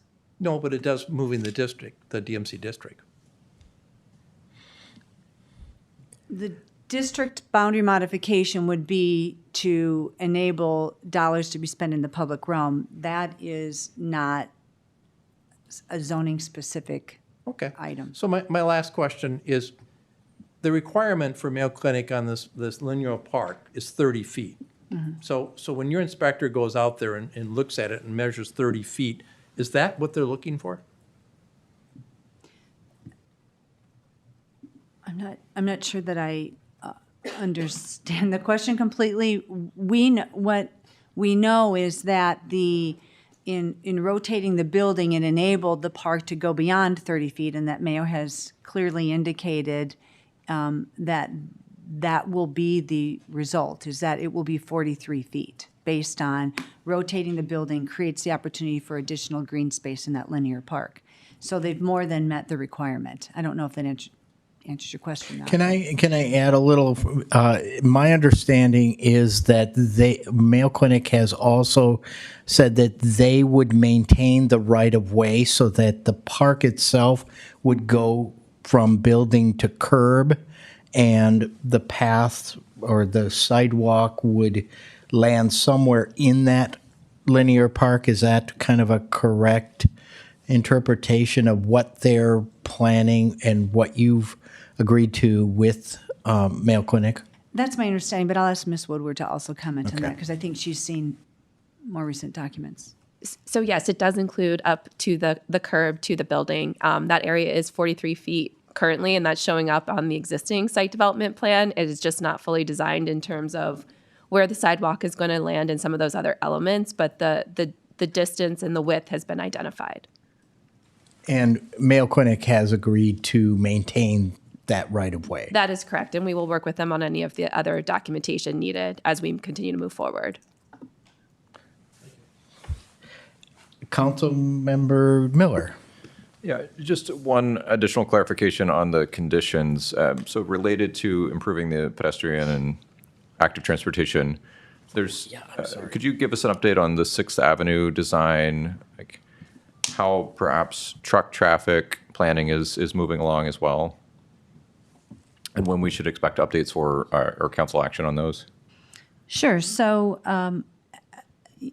as part of the $38 million, there's planned improvements along 6th Avenue, which will support multi-modes, right? And as you saw at prior study sessions and updates, it includes a separated cycle track, bike lane, larger sidewalks. This council asked us to also take a look at alternatives in addition to the ones we were studying, which was 1st Avenue and 6th Avenue, taking a look at 2nd Avenue specifically through Annenberg Plaza.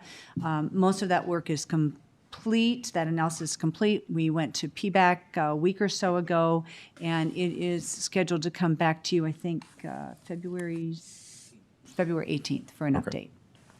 And related to the truck traffic as well, there was some discussion of finalizing what the configuration would be of box trucks, semis, et cetera. Are there any updates worth noting since this is part of that site development plan work? I know the construction would be different than operations, but And are you, excuse me, Councilmember Miller, are you referring specifically to the West Logistics? specifically related to the West Logistics Center operations. Yes. So I might lean again into Ms. Woodward specifically on the truck sizes. I'm not recalling. I don't think there's any other updates on the number of trucks. All of the traffic was reviewed as part of the traffic study, and that was already reviewed and approved for this project. Okay. Councilmember Fredericks. Thank you. Are you tired of being in the hot seat yet? It's fine. All right, I'll make it simple on you. Who exactly is asking for underground utility versus overhead? Who's exactly asking for that, or whose idea is it? It is something that's come from the Kutzke Park neighborhood meetings that we attend. I don't know all the representatives. There's generally 10 or 12 people at So those they're on meetings. board to help pay for it? There's not been a commitment from the Kutzke Park neighborhood to pay for it. All right. And then, Mr. McCullough, could you explain to us some of the benefits of underground versus overhead, cost of connections, tap-ins, abandonment? You're going to have abandonments from time to time. Explain to us some of the cost differences between underground and overhead. I can certainly take a shot at it, Councilmember Fredericks. Generally speaking, the cost of underground construction is a factor of 5 times more than overhead construction. It often has a longer life cycle, so you can reap some of the benefits of the higher investment over time. You do gain some reliability by putting wires underground because trees, ice, squirrels don't tend to find the wires when they're buried in the ground. So there's slight gains in reliability. With a piecemeal type undergrounding where there's still segments of overhead, you really don't realize the full benefit until everything's underground. Having come from a community in my former world where nearly everything was underground, that's a different story than what we're telling about here. You get incremental reliability benefits. You save operational costs on a cycle of not having to trim trees.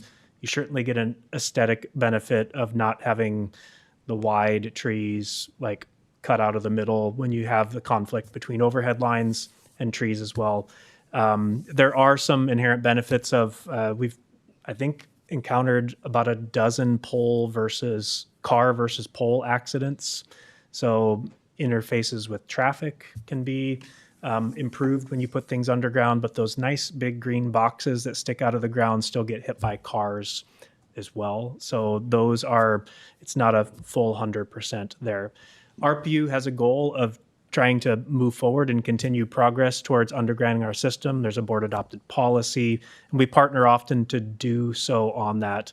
I will say that the cost of undergrounding is not always recovered in the savings in individual segments. It can lead to some higher upfront capital costs, and all the benefits that we're trying to quantify of vegetation management, direct cost, and reliability are hard to put dollars to make it always pencil out. It's one of the reasons that we're very careful about designing our undergrounding projects so that they can best benefit the community and the entire rate base. And anytime there's requests for individual, for aesthetic reasons or other reasons, we typically seek to have funding sources come from those requesting the undergrounding as well. Hopefully I answered your question on that. If there's anything else you'd like me to touch on, I'd be happy to. Yeah, one last thing. So let's say hypothetically you move forward with this, we move forward with this. Who does pay the bill? So I will jump in. As Mr. McCall said, it's not something that's currently funded in our RPU's capital plan, so we would have to look at what funding options are available and bring forward to you as an amendment to your budget, because it's not currently in the budget. And when I mentioned earlier, we'd want to understand what the cost is to the individual homeowner or commercial property that has to pay for the cost then of this, do you call it the service line? The secondary service line. Secondary service line to their property. Okay, I just asked that because I'm not into mandating you're going to do this and you're going to pay for it when they have operational, operational lines in place, and just saying, hey, you're going to do this. We decide you're going to do this.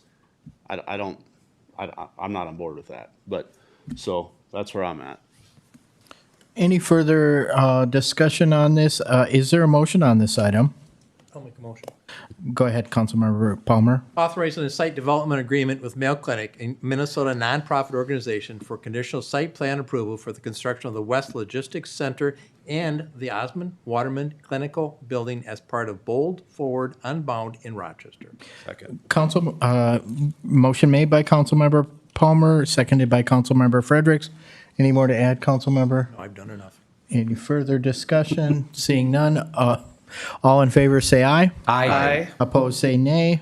Motion passes. Thank you. Moving on to our ordinance first readings, Mr. Spindler Craig. Thank you, Mr. President. Item J1, an ordinance rezoning approximately 2.04 acres of land located at the southwest corner of East Center Street and 6th Avenue Southeast, identified by pins number 026571 through 026576 and 026578 through 026583 and 026585 from R2X, low-density residential infill, to R4, high-density residential, and amending ordinance number 4478, known as the Unified Development Code of the City of Rochester, Minnesota. Thank you. We have no tabled items. Other business. Councilmember Doring. Yeah, I don't want to let the moment pass to discuss what was presented in our public hearing this evening. Since ICE has been in our community, I have also been an outspoken critic of the tactics that ICE has been using and the harm that it has caused to our community. I'm not going to read the multiple Facebook posts or social media posts or rehash any other public statement I've made at this point. I am saddened that those who spoke to public comment decided to leave. So they will not hear the commitments I am willing to make this evening.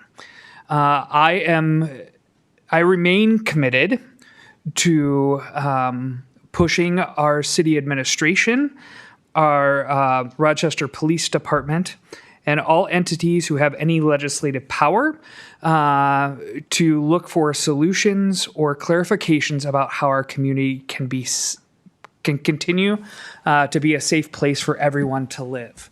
So I'm going to be a bug in their ear still. I am fully committed and have been fully committed to working on solutions within the law to feed those who are going hungry, to alleviate fears that the affected parts of our community have, to ensure that they feel safe seeking the essential services that they need to live their best life in this community. To this point, I have been involved in numerous food runs. I have been trained as a constitutional observer. I have stood vigil outside of mosques so people can worship without fear. It is my commitment to the affected community and to the entire Rochester community that I will do everything in my power as an elected official to make sure that everyone feels safe. I will continue to lend my voice to ask ICE to leave our community.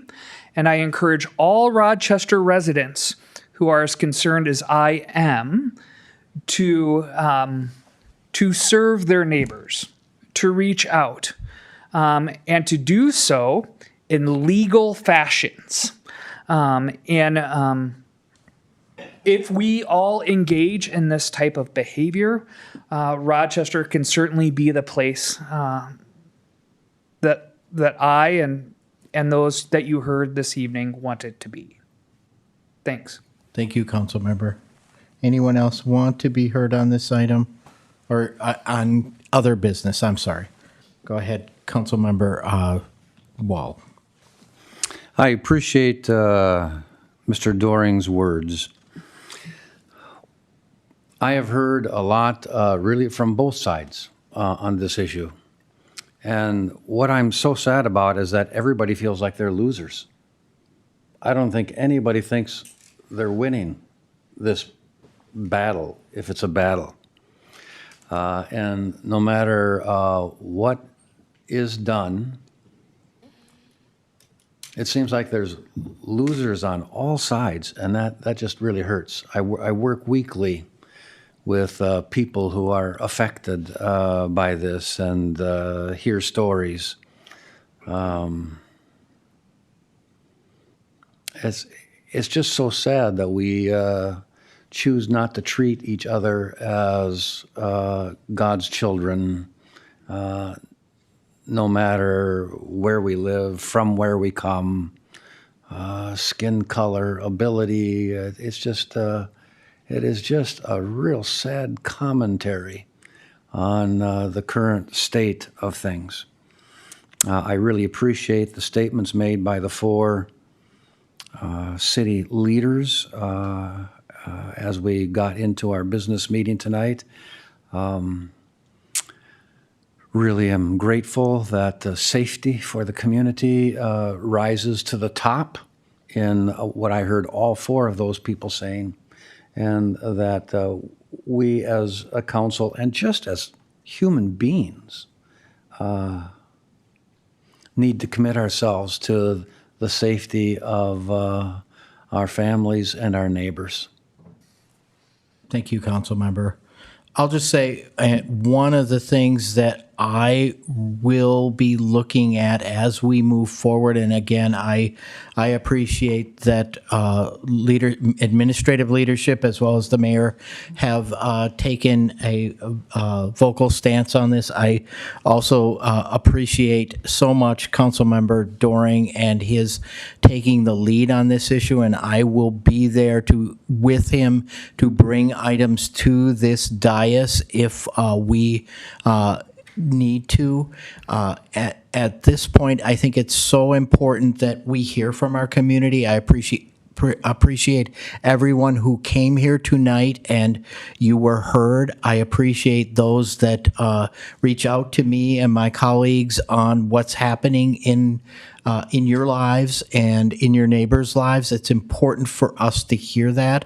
I think it's also very important as we move forward as leaders to recognize that I think, as the chief said, this is uncharted territory, and we're in that kind of environment.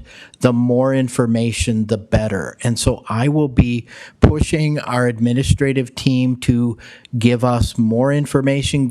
And when I say us, I mean myself and our residents, who are all of my constituents, as much information as we can.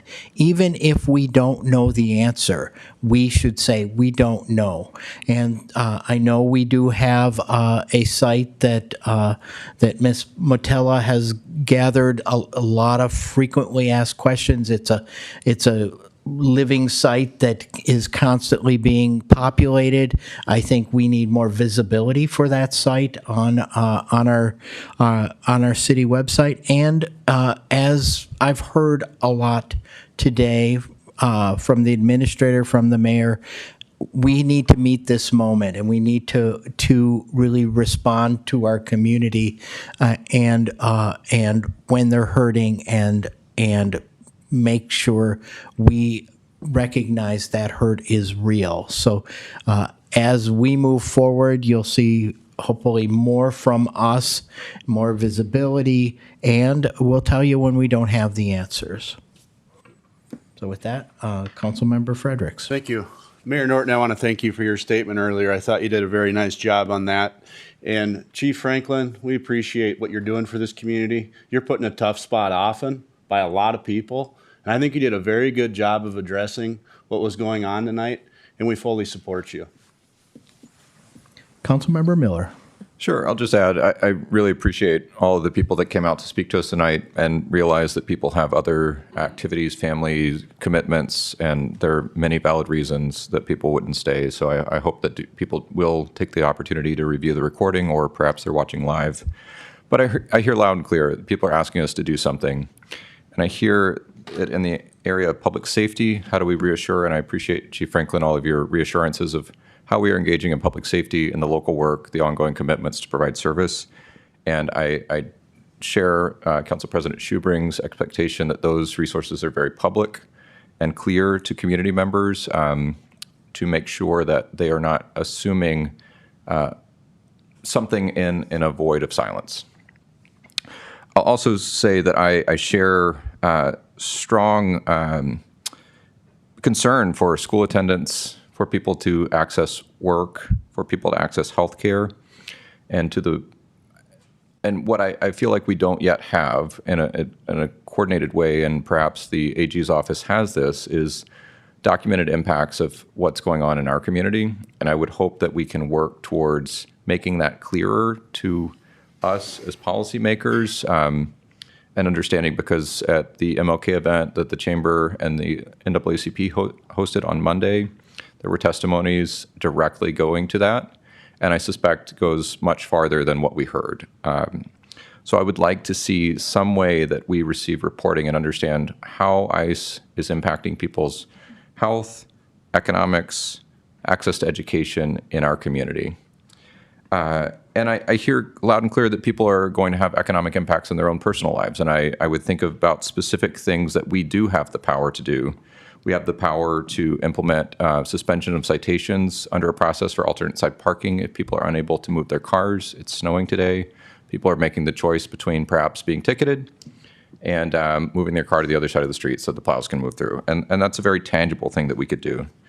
We can reassure people of programs to provide utility bill relief. And while we can't directly implement an eviction moratorium, I would just note that the Minneapolis City Council has universally sent a resolution to Governor Walz asking him to declare an eviction moratorium. February 1st is coming up really fast. And I do worry that people will be choosing between basic needs, going to work, fear of detention, and paying their rent. And so I would absolutely support a resolution engaging that we share that fear and asking the governor and state to take action to make sure that people do not lose access to their housing and protection. So thank you. Thank you. Councilmember Keene. Thank you. This is good for me to kind of hear where my peers are at. I approach this both personally, but then also as a representative differently. And I've been trying to work with our attorney and thinking of the bigger action. So let me just start by, things have been very ill at ease at my home in the last couple of weeks. Our national issues have come to our streets and our doorways, and it's unsettling. I get to respond in two ways. One as an individual, but then as a representative. As an individual, I feel a lot more that I can respond from my gut and say, what should we do with our time and our talent and our treasure to support the community? As a city council representative, I cringe when I find myself doing that. I want to operate out of a place of data. And we've all talked about, it's one of our bigger problems right now with this. We have antidotes that we want to believe, but then they're kind of, we hear other things that we hear in testimony turn out not to be true, and it's very difficult to get your arms around what we're really dealing with. But over the last week, I have been exposed to some firsthand accounts, and very much on methods and techniques that are happening in our streets that I just think we, with our public safety responsibilities, must act on. Methods of profiling and targeting that put Rochester residents in danger. Before talking about the council here, I want to talk about three other things. Three people I'm going to talk about that I think can come to bear on this. First, I want to call out to Congressman Brad Finstad. I know the representative as an honorable man who wants the best for his community. He's a good Christian, and he's looking at this as the bigger picture. He does see the value in it. And like so many, is viewing this current problem in our streets as about a policy, the differences on immigration. But I challenge Congressman Finstad to change his frame and look at the methods being used and the impact it's having on his zone of Southwest Minnesota, not just Rochester, Mankato, Austin. Have him look at this not as a policy issue, but as a methods that are coming to our community and to our streets. Second, I'll call out to Bishop Robert Barron. Bishop Barron is my bishop because I'm a practicing Catholic here in the city. And Bishop Barron and I share a Chicago history. We went to rival high schools in the 70s. I didn't know him, he didn't know me. We went different paths, but we met about 3 years ago when he was first around here. But again, Bishop Barron, he's written these letters and you can feel the pain in his voice. He's struggling with this, but he's also struggling with it as this politics and where the church belongs and where this is. And again, I challenge Bishop Barron to go deeper into the human rights side of this and go beyond the separation of church and state. Take a moral stand and not just a position to look out for your organization or to look out for your responsibilities. I think that's the way people are going to be looking back at this in 5 and 10 years, and we should take that lens at it right now. Lastly, I'll talk about our own police department and Chief Franklin. And Chief Franklin and I have been back and forth on this. Chief Franklin's in a difficult position because there are federal authorities operating in his city, and they're not communicating with him. That creates challenges for sure. Sorry,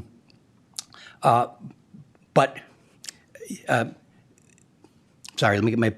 But at the same federal authorities, they're communicating outwardly that within days of arriving in Rochester, they're rounding up murderers and thieves and drug dealers.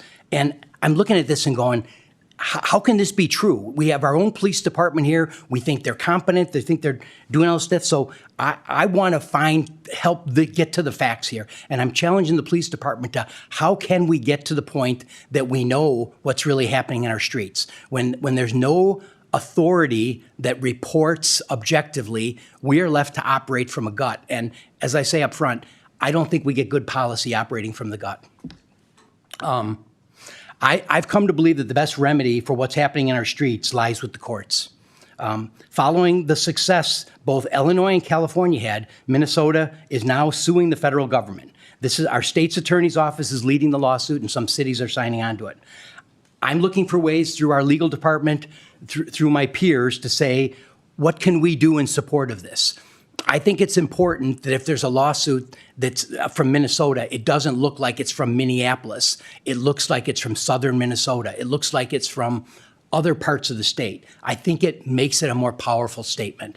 I don't know how we can come to bear. I'm getting feedback that says, stop, don't make the lawsuit more complicated. I'm getting feedback that says, write a brief. But as a council member, I can't do that, and Attorney Spindler-Craig can't do it even if he wanted to, because we are a deliberative body and we are a majority kind of rule thing. And I guess I'm at the point now where I want to throw this out and see if we can do something like this and how we would do something like this. And that's where I'm at right now. And I don't want to, I really do appreciate the idea of people like me or my wife going and helping and donating money or doing these other things. I think we can all do those as individuals, and I think they're powerful. But what I'm looking for is how a legislative, authoritative body can come to bear. And I don't think we're all in the same place, but I think we've heard enough, and I've heard enough from my peers up here. It says there's starting to be some consensus. Thank you. Thank you, council member. Anyone else want to be heard? I think at this point, I think our staff has heard the sentiments of the council, and we'll continue to be discussing this and bringing things forward to the council dais as we move through this difficult issue. With that, is there a motion to adjourn? Make a motion to adjourn. Made by Councilmember Fredericks. Second. Seconded by Councilmember Wall. All in favor say aye. Aye. Opposed say nay. We are adjourned.